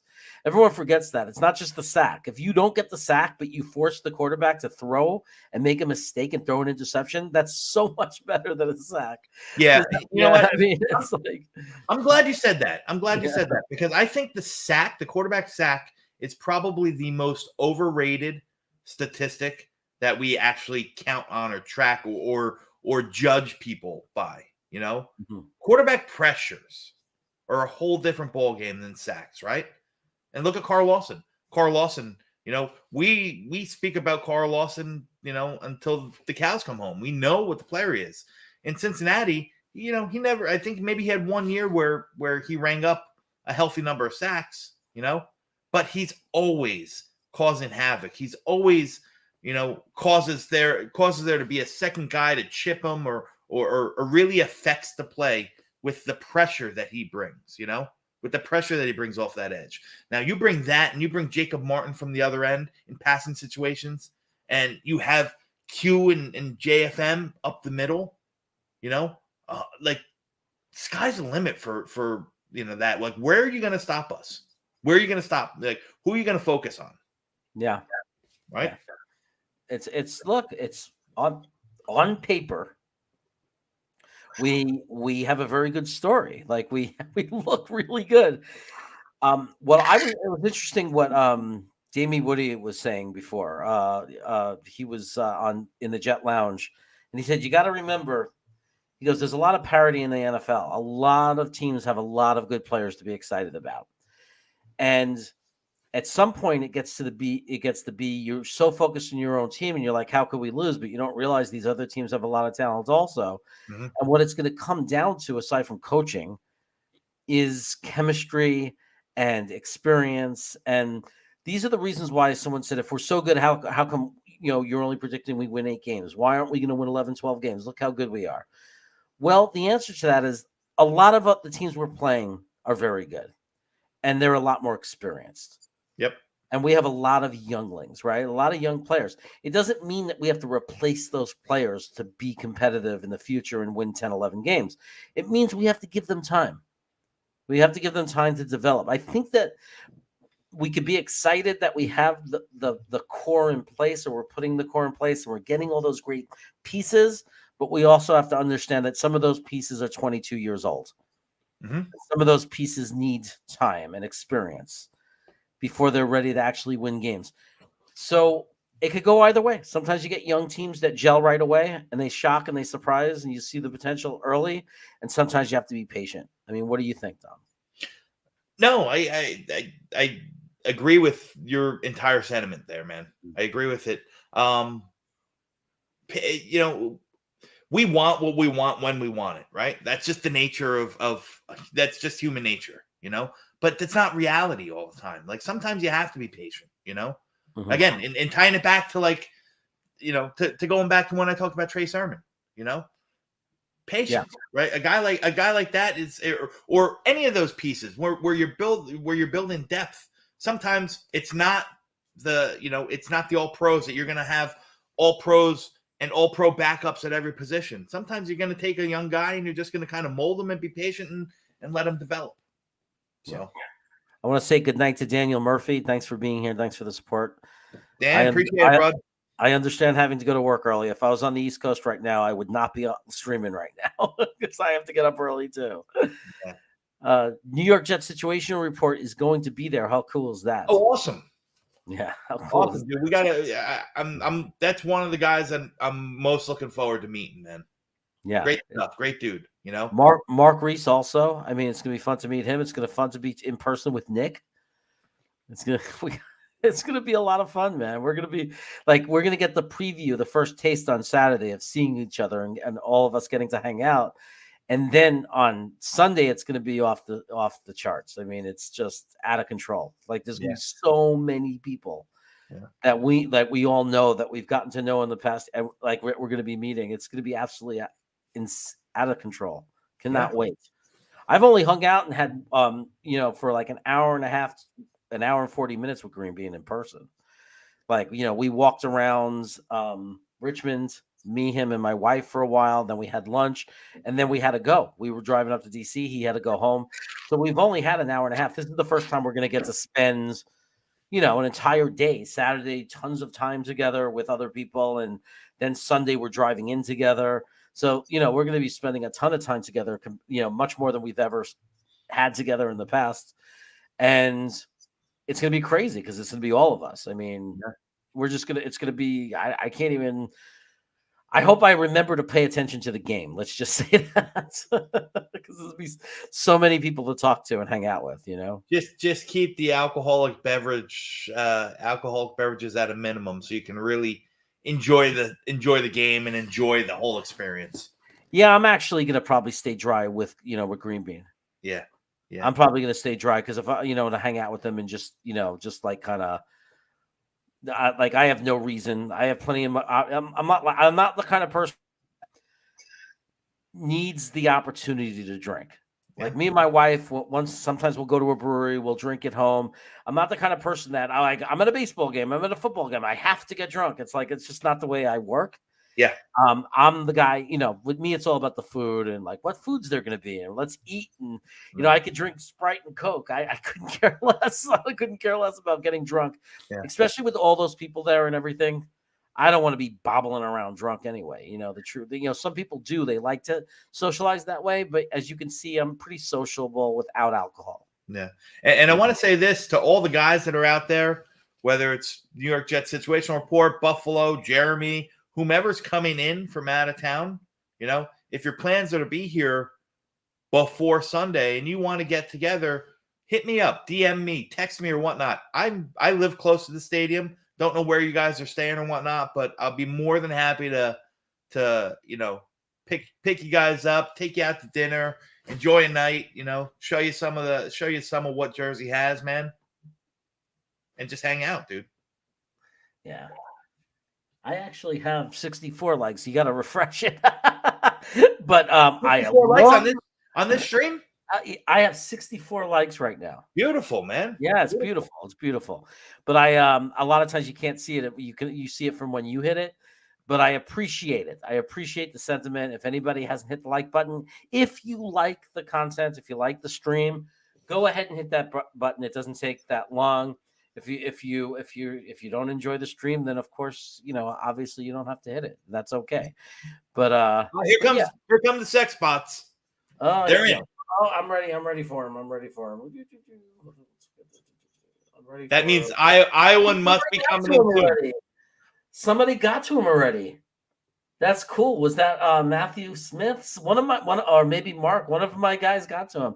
Matthew Smith. Matthew Smith got to him. All right, boom. Good job, kid. Good job. Oh my God, that's awesome. Great job, kid. I want to answer Thomas Cahill's chat. Newark to MetLife Stadium is a simple ride. Time wise, if you're driving and you haven't been there before, it's not the. Iowa gets in here and the sex spots come. I'm telling you. Every time. Every Something's going on time. with that. There's a comparison here between Iowa and the sex spots. There's definitely a correlation. Every time that we see the sex bots, we see Iowans show up. It's crazy. Yeah. So Cahill, if you're driving, it's probably only 10 minutes tops, 15 minutes with traffic to get from Newark to MetLife. If you're taking public transpo, that's a whole different ball of wax. But so somebody asked a question about Quan Alexander. What are your thoughts? I'll tell you my thoughts on Quan, and then let's hear from you, Jeremy. Okay. Listen. I love it. Listen. I wasn't the guy who was pining for it from the get go. I wasn't on the Quan train the whole time. I leaned a lot more heavy towards Riley Reef and swing tackle than I did linebacker. But now that he's here, I think it's great. Listen, I think what he's going, as long as he can stay healthy, which has been a struggle, I think what he's going to offer us is part of that linebacker core that we were missing last year, right? The guy that understands our defense, knows how to play zone, knows how to push guys off to other parts of the zone, can cover very, very well. I don't think he's going to be an every down player. I think there's going to be a heavy mix between him and Mosley and the young kids and Quincy Williams, so on and so forth. But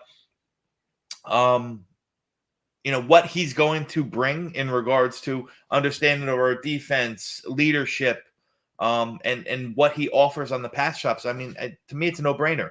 I'm a big Nasruddin fan, but I'm a bigger fan of how we're set up with Quan Alexander here and let Nasruddin learn, and still step in, play special, so on and so forth. And listen, Quan, there's a reason Quan took a small contract, right? He's playing for numbers. He's playing for money. Yeah. Okay, so my thing is I'm not going crazy like, oh, we got a star. What I'm thinking is we have a competent linebacker who we don't have to worry about how he will fit into the system. We don't have to worry about ramping him up. We don't have to worry about him being someone that's unknown. Robert Saleh and a lot of the coaches on this staff know exactly who he is. They know exactly how far they can trust him, exactly what he can do.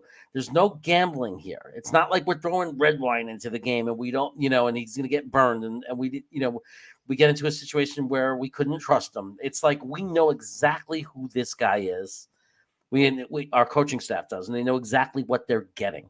So we're getting a trustworthy, solid player who can come in and do what needs to be done and do the plays. And they wouldn't have gotten him if they didn't know that, if they didn't believe that. They would have said no.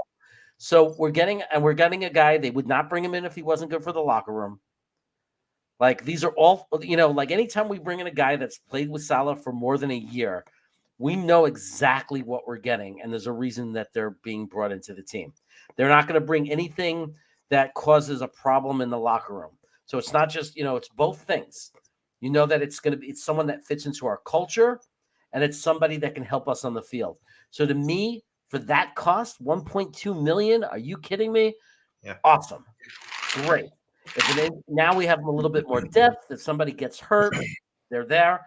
I personally believe that Quincy Williams, I'm not saying he's ever going to be a star or anything like that. But I think that Quincy Williams is going to be significantly, noticeably better than he was last year as far as not missing plays, like not being in the wrong place. I think you're going to see a lot of growth there because he's had a full now off season to really think about and mentally learn and feel more comfortable in the system. And everyone has to remember he was not in training camp with us last year. He did not have that time and that preparation. So I expect Quincy Williams to be a lot better. And I think our linebacker room is going to perform and be better than a lot of people think they will. I love the addition. And again, it's one of those statement moves, I think. It's JD saying, hey, this isn't necessarily, yes, it's depth. it builds depth. Add in a guy like Quan Alexander is going to make your linebacker core more deeper. But this is a move that's saying, hey, listen, we're going to bring somebody in that can play. Somebody that can come in and have meaningful reps, and just add value to our team, right? Because Joe Douglas has done that time after time after time. He just brings guys in who add value, and I think it says a lot, to the Saleh regime, that the guys that he knows want to come back and play for him, or even the guys like Whitehead who wants to come, who didn't take a big contract, in the grand scheme of things. Whitehead's not being paid a lot of money at all. Like that's an underpay. He chose to come here. Jordan Whitehead wants to be a Jet. Jordan Whitehead wants to play in Robert Saleh's defense. Jordan Whitehead wants to be here with these guys. You know what I mean? And I can't imagine that Quan Alexander. I can't imagine that Quan Alexander didn't have similar or better offers elsewhere. I don't think he just took the Jets now just to take him. I think there's more to it. Like maybe he sees, what, the writing on the wall, or what we're trying to do here, but he's going to be, a really big piece, a really important piece, especially, in those passing downs. I know the big thing with the Jets, everyone, is throwing around the 4-2-5, defense. We're going to have more defensive backs on the field than your normal base defense will.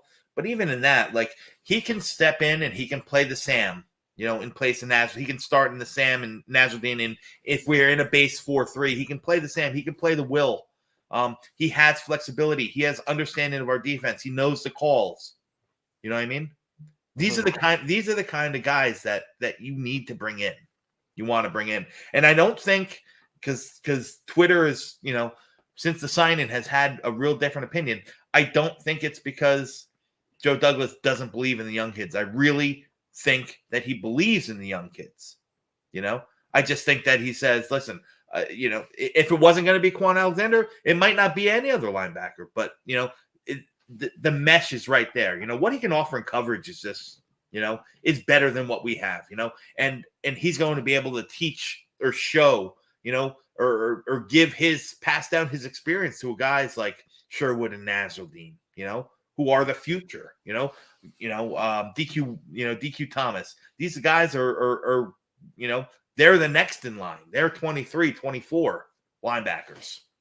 Yeah. So. Yeah.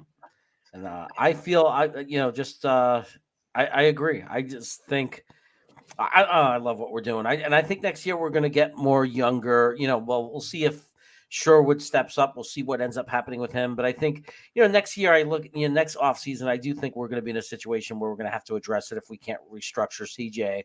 I think some things are going to have to happen. But for right now this year, I like it. I like where we are. I think we're going to be okay there. It's not the strength of the team, but I think it's going to be good enough not to be a weak link that kills us. Yeah. Yeah. And Justin Jets, Flacco and Mike White. Yeah, if we go with two quarterbacks, it's kind of a tough decision. I think Flacco right now at the moment is the better guy. If we had to play without Zach for 3 games in December, I kind of think that I would want it to be Flacco that's there over Mike White, but only by a little bit. I respectfully disagree with this take by Justin.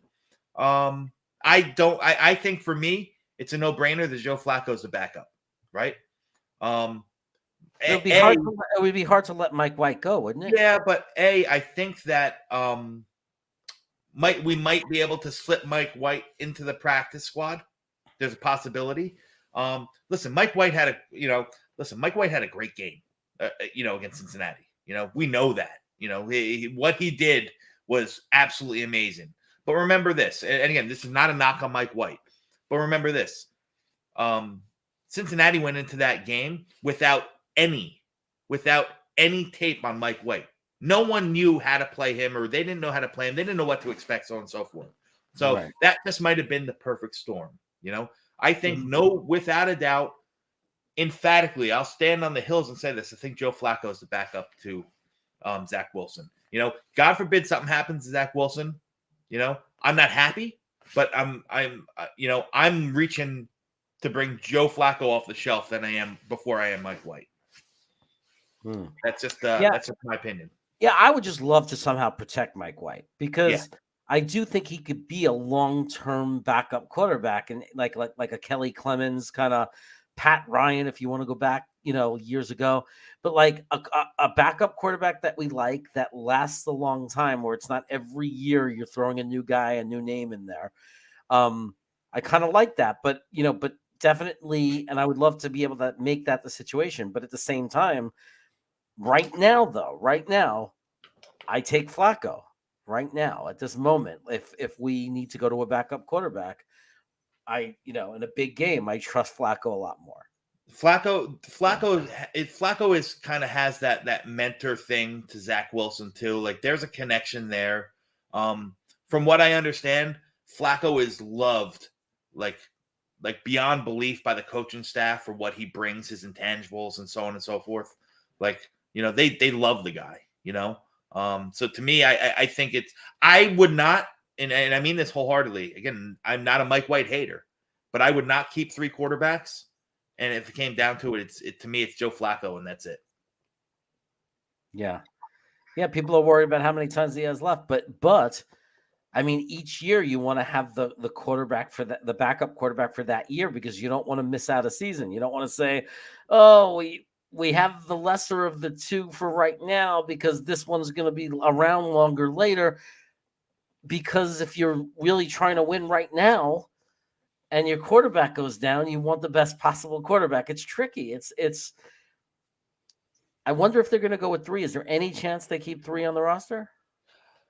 There's always a chance, but if you keep a third quarterback on the 53, even if he's not active for the game, because what is it, 48? Is it 47 or 48 that can be active for the game? I'm not sure. 48 Okay. dress. So 48 dress if you have at least 10 offensive linemen on the team. Yeah. So if you keep 3, you're just, again, we're talking about, we've been talking about all day that we're going to have to we're going to cut some good football players, right? And I just don't know where you peel off a player from, like you keep a third quarterback, you keep Flacco and Mike White on the 53. Does that mean you lose Justin Hardy? Because to me, Justin Hardy's he's going to be on this team. To me, I think he should be on this team. I know that he is special teams focused, but he's always making plays. He's a leader on top of it. You know what I mean? He's a grizzled veteran leader, and good teams always have those guys, who excel and are there for specials, right? So do you lose a guy like Justin Hardy? Do you lose a guy like Solly Thomas?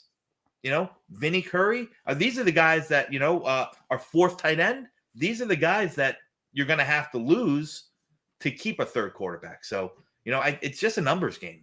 I don't know. Like I've tried. I'm telling you guys, I've tried to sit there and really put my head to it and think what our final 53 is going to look like. Now, I understand that our final 53 is probably not in stone yet because there's going to be some more moves that happen before then.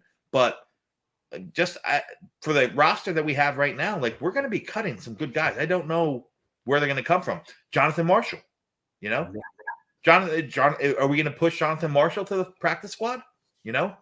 Do we keep 11 defensive linemen and only 9 offensive linemen? I don't know, Yeah. So it's something, do you keep, is it, I don't see us cutting Ashton Davis. I don't. I think he makes the roster. Yeah, I mean, look, Samini was projecting a while ago. He projected the 53-man roster and had us only keeping 3 safeties. But that's really hard to believe after what happened last year. We were on our 7th safety by week 3. I mean, how could we possibly only keep 3 safeties? And if you keep 3 safeties, you got LaMarcus Joyner, who missed all of last year. And then who do you got behind him? Are you going to go with Pinnock, who has a very small amount of experience and sample? Or are you going to go with Ashton Davis, who also has trouble staying healthy? I mean, I just don't see how we can survive with only 3 safeties. Yeah. No, and especially as much of a rotation as they really want. Like our defense, our coaching staff really they're really advocates about keeping guys fresh, and that's analytical thinking, which I love. You get 100% of a guy for X amount of time, and your progress, your product is much better than if they're playing more snaps at a lower level, less fresh.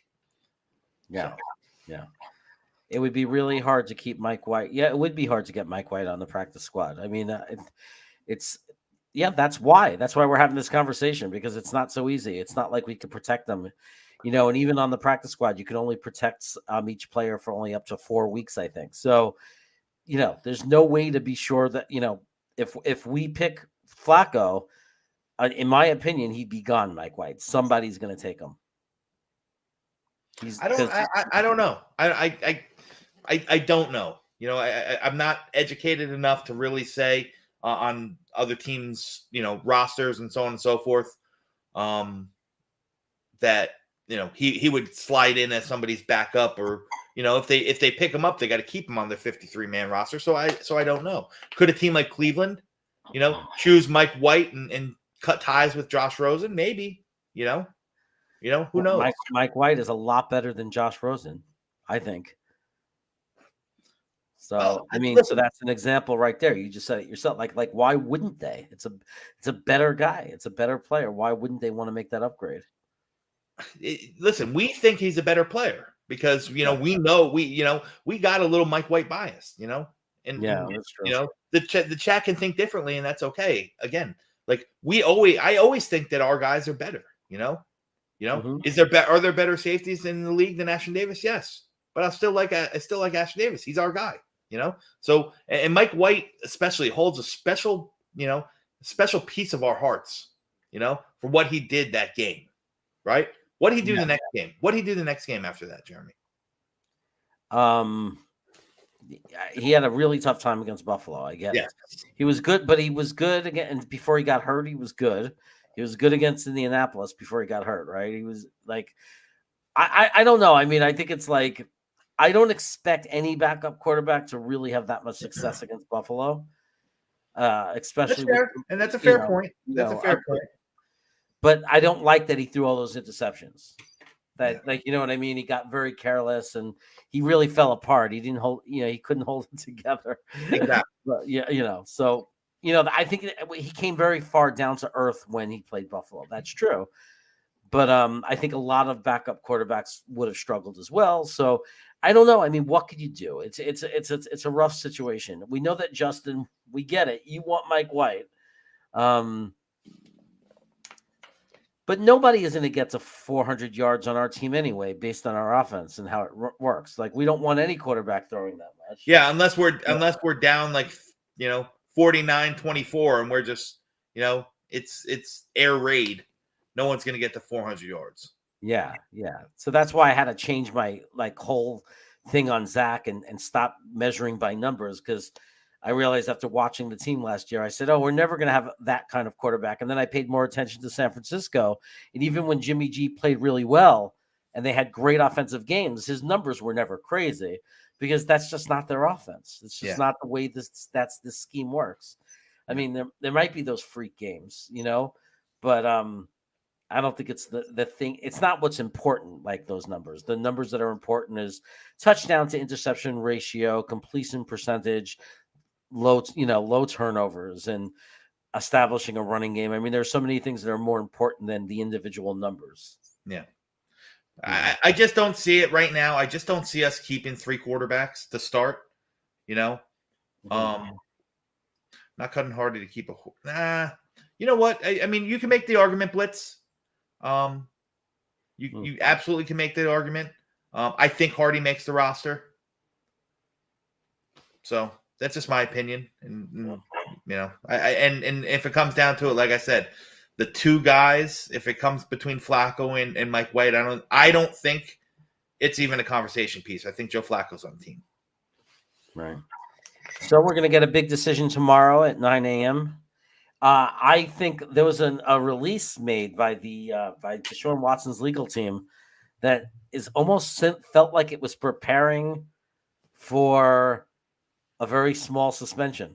Like it was acting like they were already saying, we believe in the process and we expect the NFL to stick with their guns and not fight what this judge is going to say.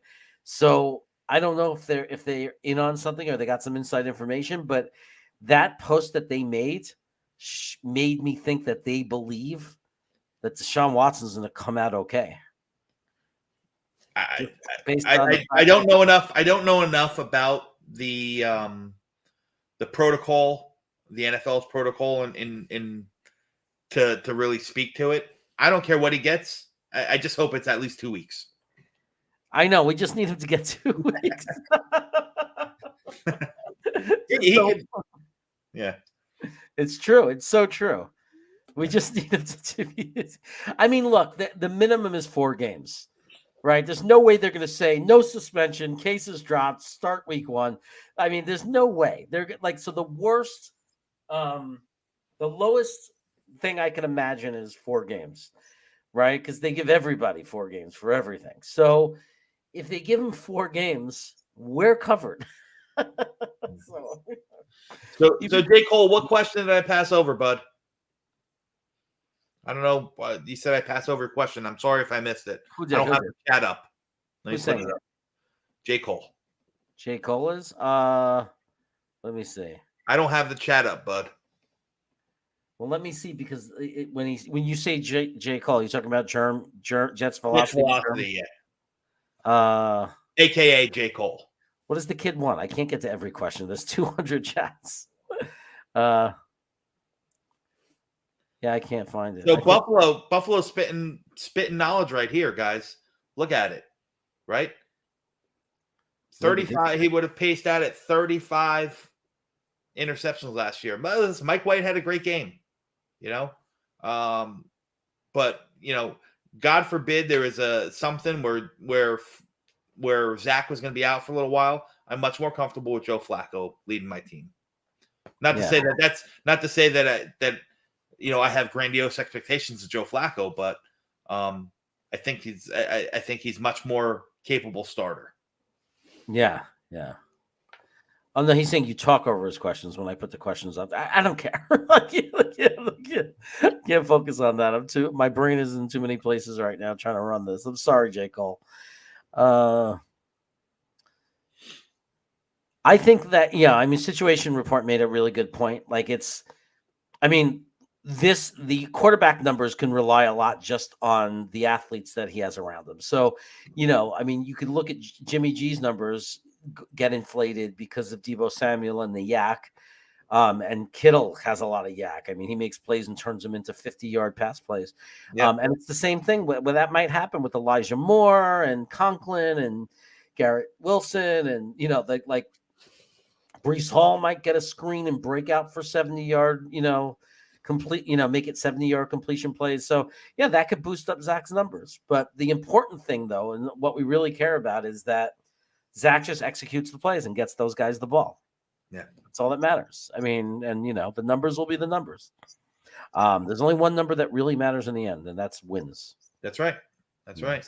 And another to that point, Jeremy, the games are played on the field; they're not played on paper, right? So yeah. I think this year we have I'm as optimistic as I've ever been in the past in regards to the team that is being constructed here in Florham Park and that's going to take the field for our Jets. But but on paper is just that. It's just on paper, right? What happens on the field is really what matters. So, this is where the rubber meets the road, and can this coaching staff really develop these guys, man? Yeah, that's what we need. That's what we need to see. We need to see improvements. We need to see improvement from Zach Wilson. Yes, absolutely. We need to see our offensive line come in and gel. We need to see wholesale improvements from our defense. Oh yeah, the pieces are being put into place. Now let's develop them. But the good news for that, and I was saying this the other day very passionately, our defense has gotten a complete facelift. So when people say, how can we possibly improve that much?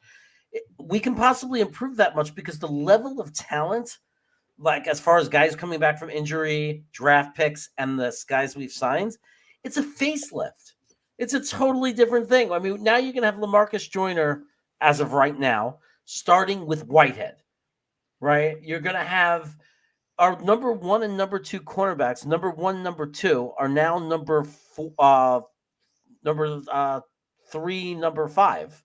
If you or number whatever you want to call 4 it. and 5, 4 and 5, yeah, 4 and however 5, you want to call it. right? Because you have Michael Carter II. So they get bumped down to 4 and 5. Now you have Sauce and you have DJ Reed, and you still have Michael Carter, who's going to be better. He was really good, but I mean that's his rookie year. Everyone gets better the second year. I mean he's going to be even better. And then you got Carl Lawson coming back, and JJ. We talked about Jacob Martin. I mean JFM could play a little in the middle now. I mean there's so Solomon. I mean there's so many names, so many guys that it's a different defense. It's a different defense, and it's more players that they keep adding on guys who fit this system in this scheme. And everyone's got to remember, last year they said, we're going to put our scheme in place. This is the system. And we're going to plug in the guys, and some of them are not going to be able to fit the system, and some are. And now we've had another year to figure out who fits and who we needed to replace and who we needed to put into the system. So it could take a giant jump. Yeah. I mean, you add pressure. If you add pressure, like the pressure we put on Cincinnati and tennis, like the game where we had 7 sacks, right? That was against Cincy. If you start doing that, that doesn't have to be 7 sacks, but if you start dominating or winning in the trenches and putting pressure on the quarterback, that's going to change everything from last year. Yeah. It's a totally different game. Yeah, it's crazy. It's as bad as our defense was last year. Like for some reason, I'm much less concerned about how our defense develops and plays this year as I am the offense. You know, because I think if our offense doesn't take the next step, you know, we've talked about surrounding Zach with all these weapons, which we have. And we've built this great offensive line. You know, a line that truly, you know, if they stay healthy, has the ability to be in the top 10 of the NFL. I believe that. I don't think I'm overstating that. You know, they have that capability. You have the weapons. You have multiple people in the backfield that can take stress off. You revamp the tight end room. You put weapons on the outside all over the place. You know, and if we see our offense, you know, like really, really, you know, get out of the gates like in first gear and can't kick it up a notch, I'm a lot more concerned, right? I'm a lot more concerned. Yeah. So Justin Jets, this is another thing that can help the defense. Brees Hall, and Michael Carter and the offensive line. That can help the defense because last year we could not get the running game going. There were some moments where we did, and we saw what that could do. Long drives, kept our defense off the field. We had a great half against Philly because of that. But so. Brees Hall is there's probably no one I'm higher on as far as ceiling, maybe Sauce Gardner, than Brees Hall. Brees Hall, to me, his ceiling, and I'm saying this is his ceiling. People go nuts. He hasn't taken an NFL shot. I'm not saying this is going to happen. But there's nothing to make me believe or nothing to dispute in my mind that this guy cannot be or will not be or has the potential to be at the level of the great running backs of the NFL. The Emmitt Smiths, the Adrian Petersons, the Edgarian James, the Curtis Martins, the Freeman McNeils, whoever you want to say. There's nothing in my mind that says he can't, that he has no chance, that it's impossible that this kid has that ceiling to be that good. Everything, all the potential attributes, everything is there. Does it mean he is going to be? No. But is the ceiling there? Is the potential there? How could it not be there? Yeah. Let's play a game, Jeremy, and for the chat as well. If let's play over under. Okay? If I said 2,500 yards from scrimmage for our running backs, are you over or under on there? 2,500 combined yards.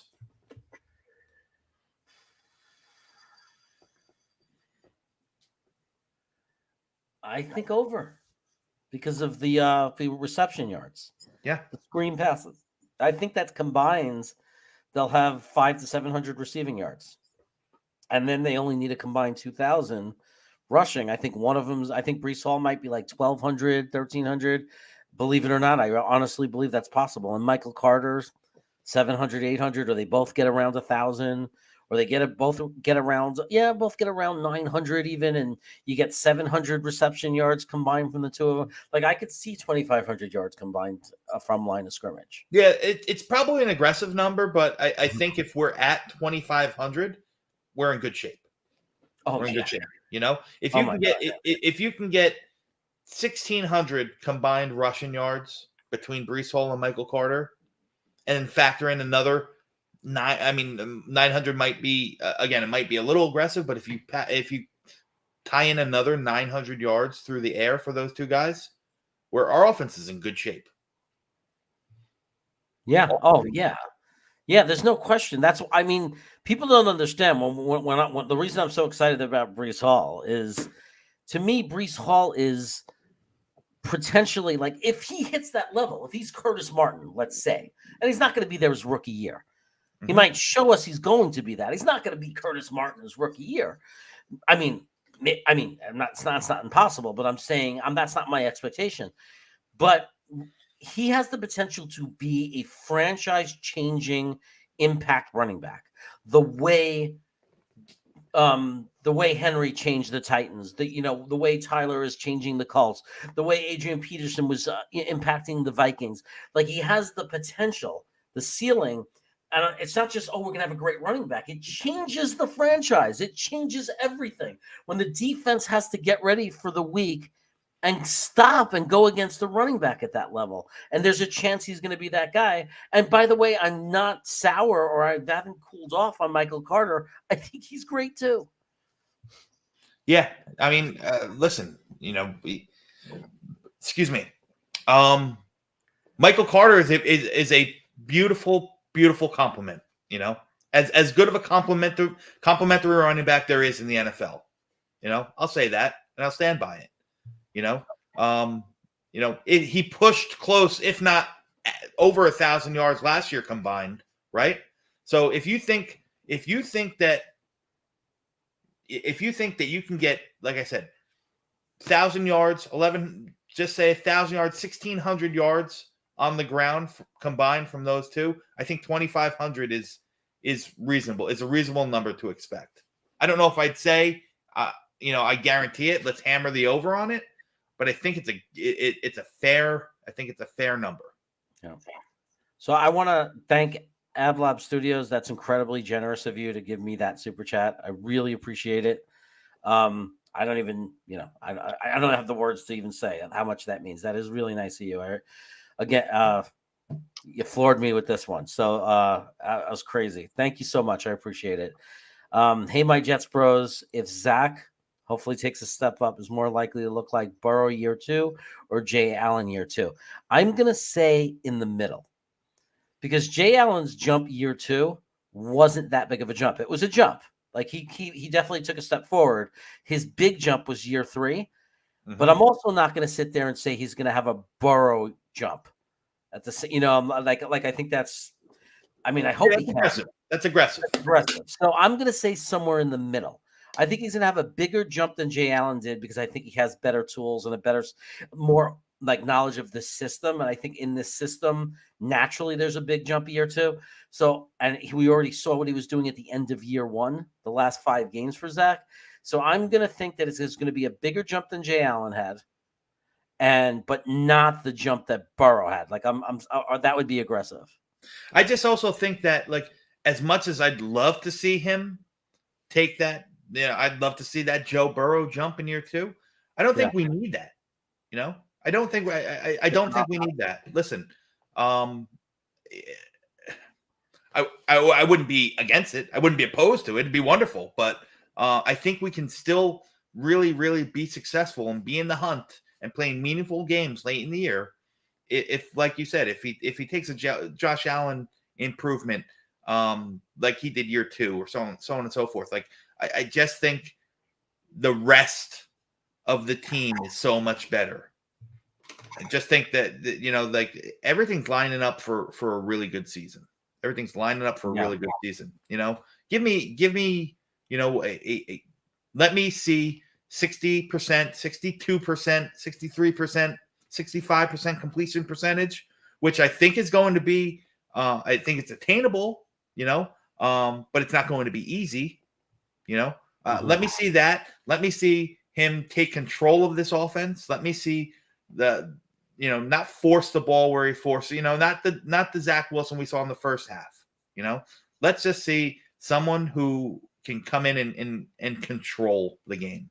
I think the Jets are the real litmus test is what we do on both sides of the ball on third down, right? If we can extend drives on offense and we can get off the field on defense on third down, we're gonna have a fabulous. We're gonna all be surprised, and we're gonna have a fabulous year.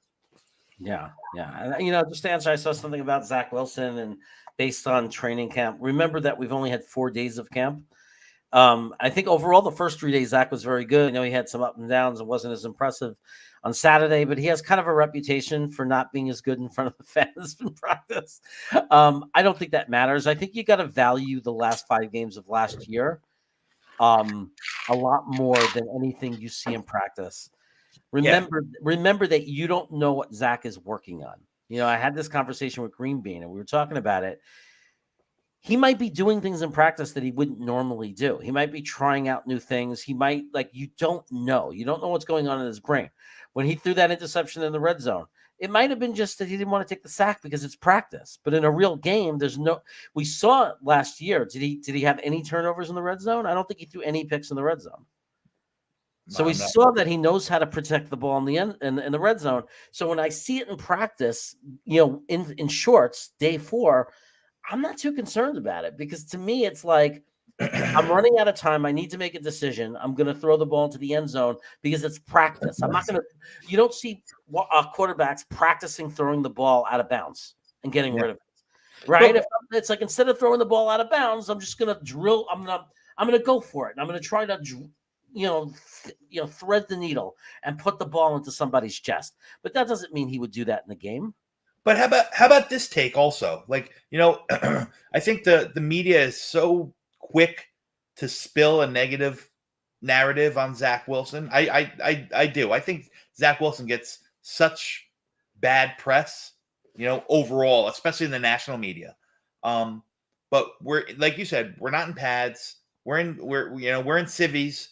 And, on top of it, we're playing against our own defense. So instead of harping on the negative that Zach threw a pick 6, 100-yard pick 6 in the red zone, how's about, let's be excited that DJ Reed was smart enough to pick up on something and saw exactly what was going to happen and made a break and made a great play. That's our guy too, right? That's our guy too. For all the hubbub about, Zach threw a bad pick and pick 6 in the red zone, that can't happen. What about the hype on, hey, DJ Reed made a hell of a freaking play? Yeah. Really. I love this, what Lou is saying. It's true. It's like Zach, if he could just go to be an average league NFL quarterback in year 2, that's going to be enough to win 8 games. I agree with that. And, I have no problem with it. I'm not going to panic. As long as he's improving, as long as he's progressing, I don't panic. Yep. I get nervous when a quarterback stops progressing. Yep. That's when you have to get nervous and say, why isn't he getting better? And that's why I said, to me, it would be much more concerning if our offense sputtered to say, oh shit. Then that's why I'm a little bit more concerned about how the offense is going to produce, more so than what the defense is going to do. Right. Even though, last year the defense was historically awful.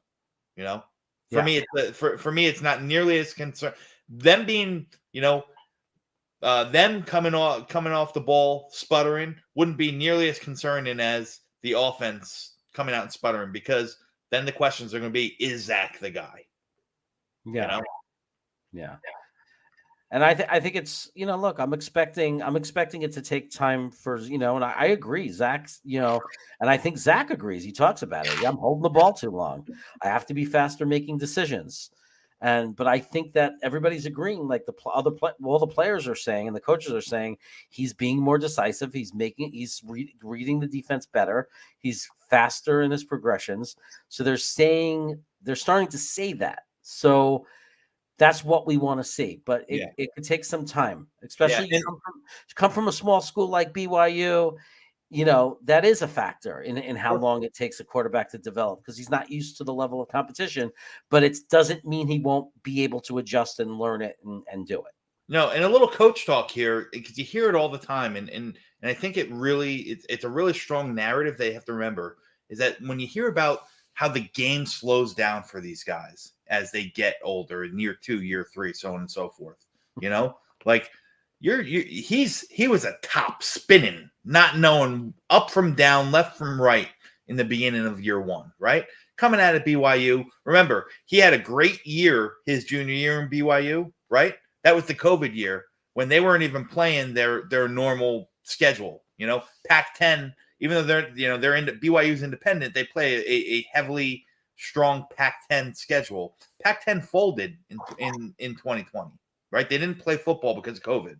So, Zach, not only is BYU, they're not Big Ten. They're not like the elite in the college football programs, but then they were playing the teams like Texas State and Northeast Minnesota School of the Blind and stuff like that. Like, those are the games that they played, So Zach really saw even a lesser level of competition, right? And I know that's one of the gripes that a lot of the, Zach Wilson non-truthers have, is that he hasn't shown what he can do in the big stage. And they're right. They're right. Yeah. But they talk about, I've heard Salah say it a bunch of times. LaFleur said it as well. The game's slowing down for Zach. You know what I mean? He's able to get through this. He's able to understand. He's able to get through his progressions. And that alone is going to result in balls not being forced, or him seeing ghosts, or any of the other stuff that we've dealt with over the past umpteen years. Yeah. So Granddaughter makes a point. I'll do like a 5-second little dance for the chat, for the $20 super chat. I'm gonna do my robot dance. It's really good. I'm gonna turn it into a rap dance, a break dance. Wow. And then I'm gonna do this, and then I'm gonna do my fist pump like I'm in the Jersey Shore. And that's it. I did it. Okay. So nobody can give me a hard time. So that's right. $20 super chats. I do a dance. That was my robot / break dance / whatever. Oh man. Anyway, somebody said, did somebody say, please don't dance? I think somebody said, please don't dance. Let's see. Zach at BYU to Isaac. Rex, 12 touchdowns. Zach will be better with tight ends. Yeah, look, I mean, any quarterback's going to be better with tight ends.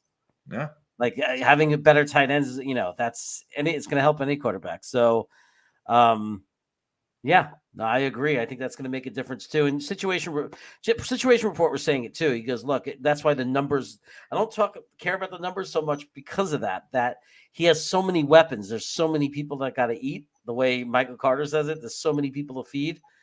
And everybody's going to eat. What that means is you might not see one person with astronomical numbers. Yeah. But if we're winning, we don't care. It's like, there's going to be no Derrick Henrys on our team. Yeah. There's not going to be anyone that dominates 70% of the offensive touches, right?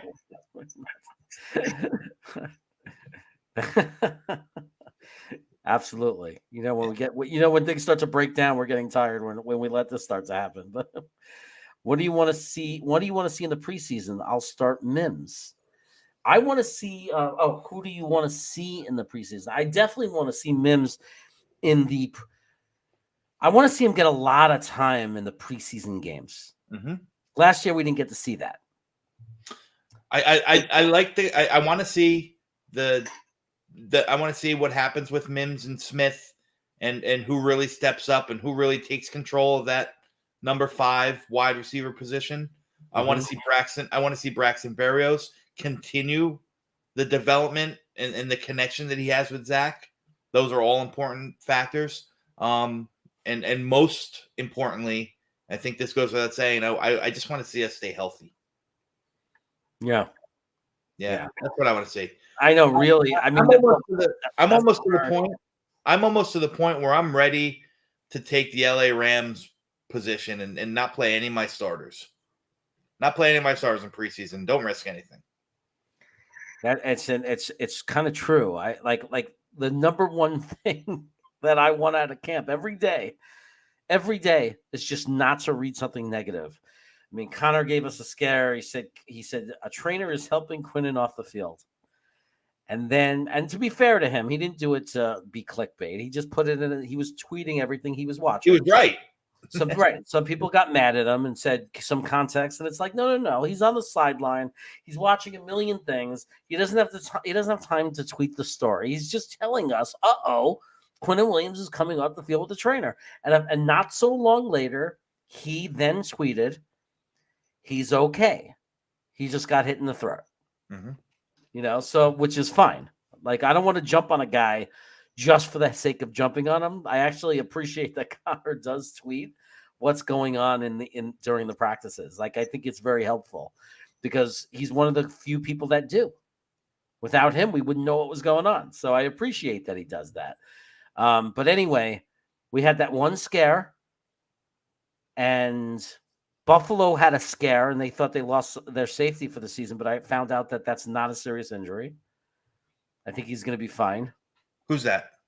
Remember that safety from Buffalo who we thought? Micah Hyde. Yeah, Micah Hyde. I heard he's okay. Okay, good. I heard he's okay. So, well, good for him, the player. Bad for Jets fans. Yeah, and then somebody lost their center for the year. Was it Ryan Jensen from Tampa? Yes. Yeah, lost their center for the year. Everybody, as people can be down on McGovern, how upset or how much of a hit would it be if he went down for the year? Knock on wood, right? It's like then you appreciate a guy like McGovern. Yeah. When you have the fear when you see somebody else lose their center, because do you want Dan Feeney to be our starting center this season? No, I think you immediately, if something like that were to happen, and I'm surprised Tampa hasn't, you immediately get on the phone and you dial the agent for JC Treader and get him on the next plane to Tampa. JC Treader's a dog. I still don't understand why he's not signed. Yeah, it's kind of weird, huh? Yeah. Is he better than McGovern? I think he's better than McGovern. Wow. That means you're saying he's a top 12 center. I mean, he graded out as a top 6 center in the NFL last year. Wow. So then what the hell? Cleveland cut him because they paid $250 million to Massage Parlor King. They got to make some money somewhere. I wonder how much money Treader wants. Listen, that's got to be the only. I've tried to wrap my head around this one. That's got to be the only reason that he thinks right now his worth is a lot more than the NFL does. He's healthy. The guy's. I think he's missed one game in his 7-year career. He's got he's a center. He can play both guards. I mean, the guy's versatile. I don't understand why he's not on the NFL roster right now. But he would be the first person I'd be calling if I were Tampa. Yeah. That's shocking. I mean, maybe that's so weird. I mean, even if he's going to be paid a lot of money, there are teams like the Bears. Are they that bad in money? They should be begging him to come there. They should pay him whatever he wants to come there. No. Protect Justin Fields. They have no offensive line. Why aren't the Bears calling him? There's so many teams that need him. Like, it's shocking, but it's a money thing. He was a victim of the money game for right now. So maybe he signs a 1-year prove-it deal to give himself. Yeah, he's going to have to. He's going to have to. So maybe he was just this. Maybe he was just waiting for the right time and the right spot to open up. So. Yep. Is our running room wide receiver room too small? Does that matter? I don't think it does. I don't think Garrett Wilson is that small. He's not big, but I wouldn't. He's 5'11". I wouldn't call him small. I'd call him just 5'11". But he's 6 foot in the books, but he's less than 6 feet. I mean, if Denzel makes the team, then you got Corey Davis and Denzel. Isn't that big enough? Yeah, I'm not necessarily concerned about the size. Yeah, I mean, it's just a matter of, do they get open? Do they run their routes? Do they get open? Um, yeah, I don't know. Like, in some offenses it might matter, but in the West Yeah. Coast, I don't No, think it matters. we're predicated more on what we can do with the ball in our hands, right? The yak. These Right. guys get yards after the catch. It's And if much you more, want, and if much you more want it, and if you throw it short of the line of scrimmage to somebody who's supposedly going to power run the ball through people, that's when you're throwing it to Conklin. That's when you're throwing it to CJ. That's when you're throwing it to Brees Hall or even Michael Carter, who's great at yards after contact. So, I mean, we have power players. We have people we could dump the ball to that could fight for more yards. Yeah. If you want to talk about playing more of a power game or making, but yeah, I think of the West Coast offense. I think of it as quick outs, like the guy, breaks a certain direction, the ball's waiting there, like time patterns, the quarterback and the receiver being on the same page. Yeah. Knowing the receiver knows where to break, the quarterback knows where he's going to break, and when he breaks, the ball is there. Yeah. Yep. That's how, and that's not about size. But we'll see. I mean, the catches that Garrett Wilson made on yesterday, he played like a guy who was 6'2", 6'3". So,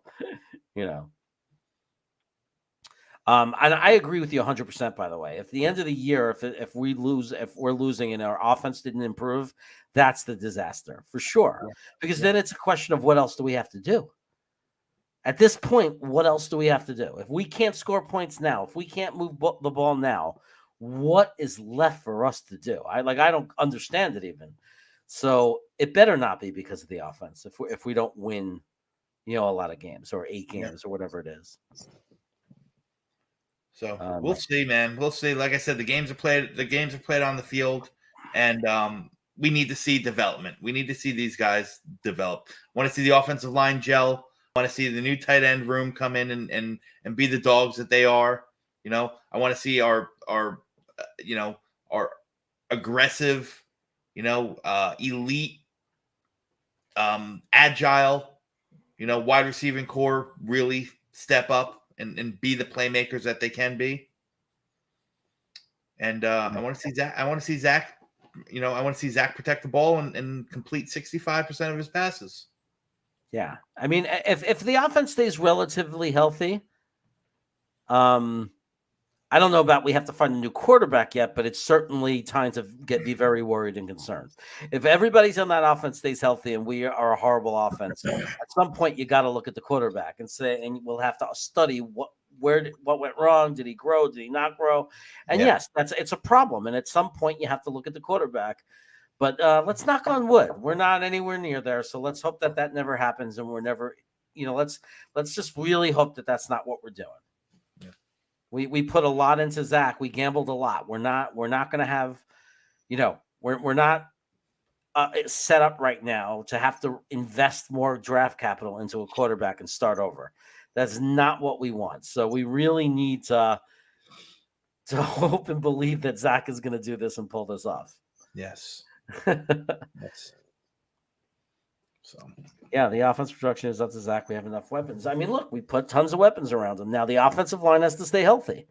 The weapons to me mean nothing if you don't have the offensive line.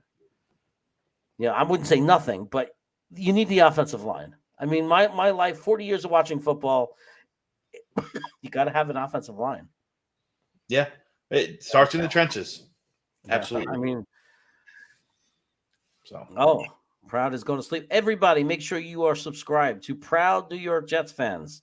Yep, another good one.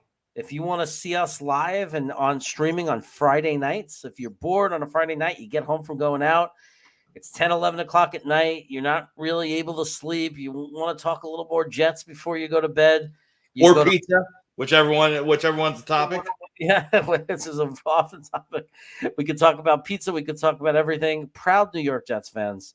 Yeah. Make sure you visit his channel and hit the notification bell, and you will be reminded on Friday nights that you have a place to go to talk Jets. I'm there very often. So Dom is there sometimes. Watu-K99 is there.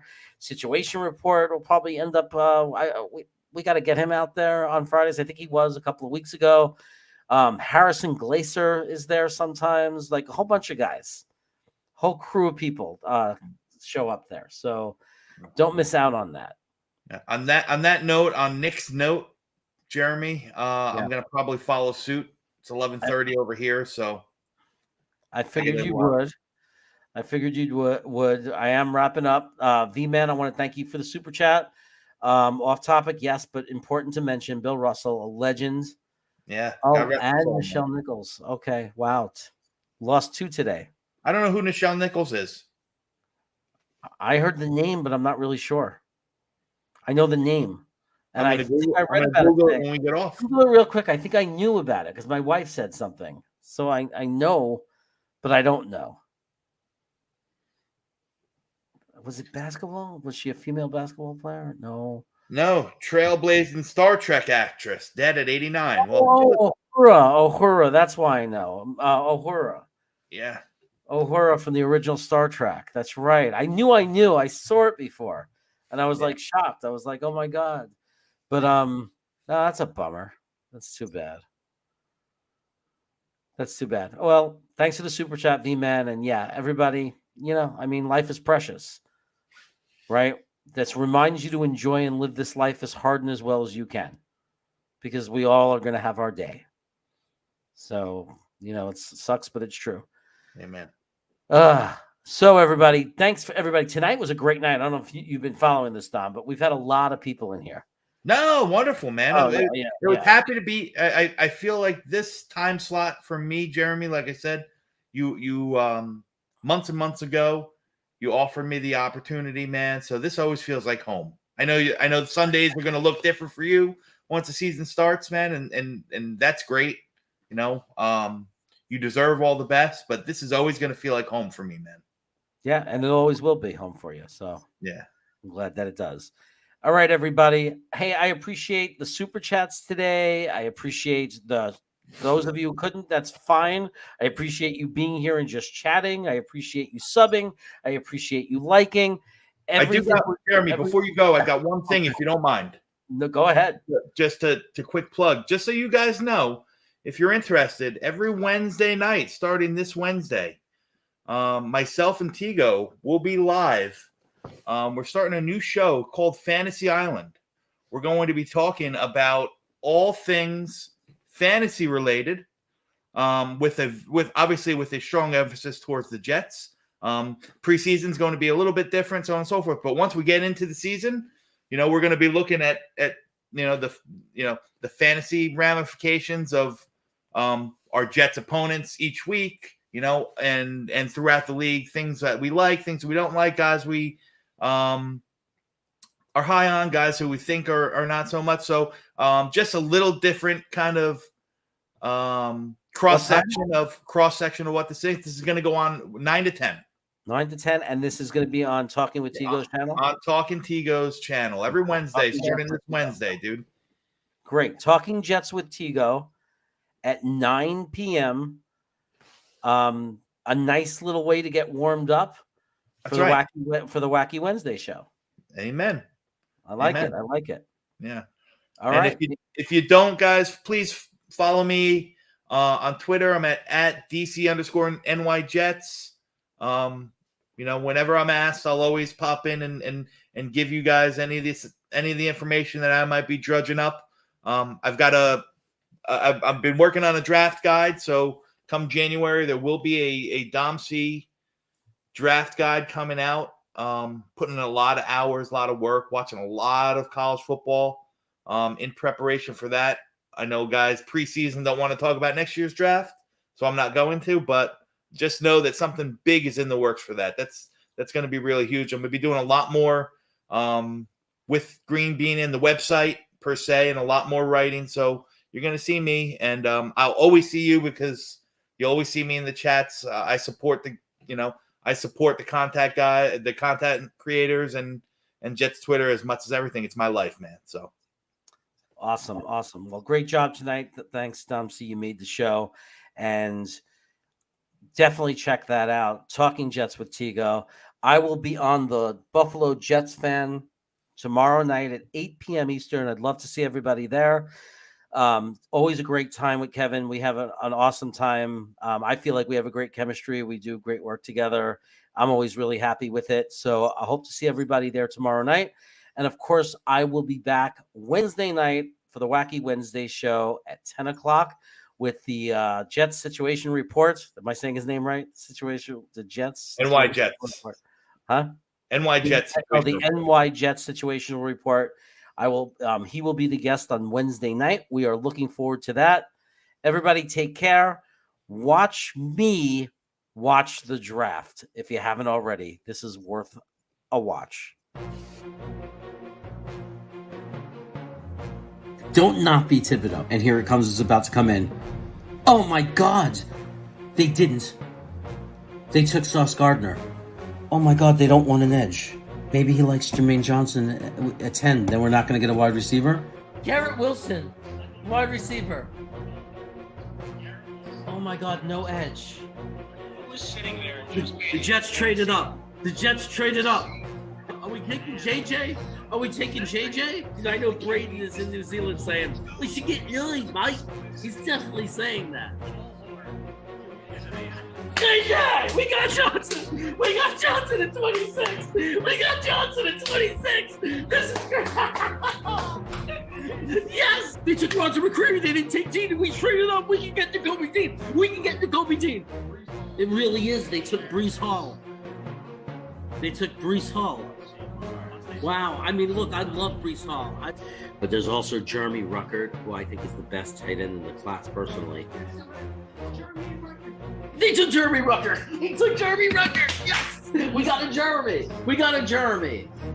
Oh, and the Jets pick, and it's Max Mitchell, offensive tackle. We needed that. Wow. We took Michael Clemens. I never heard of him. A defensive edge.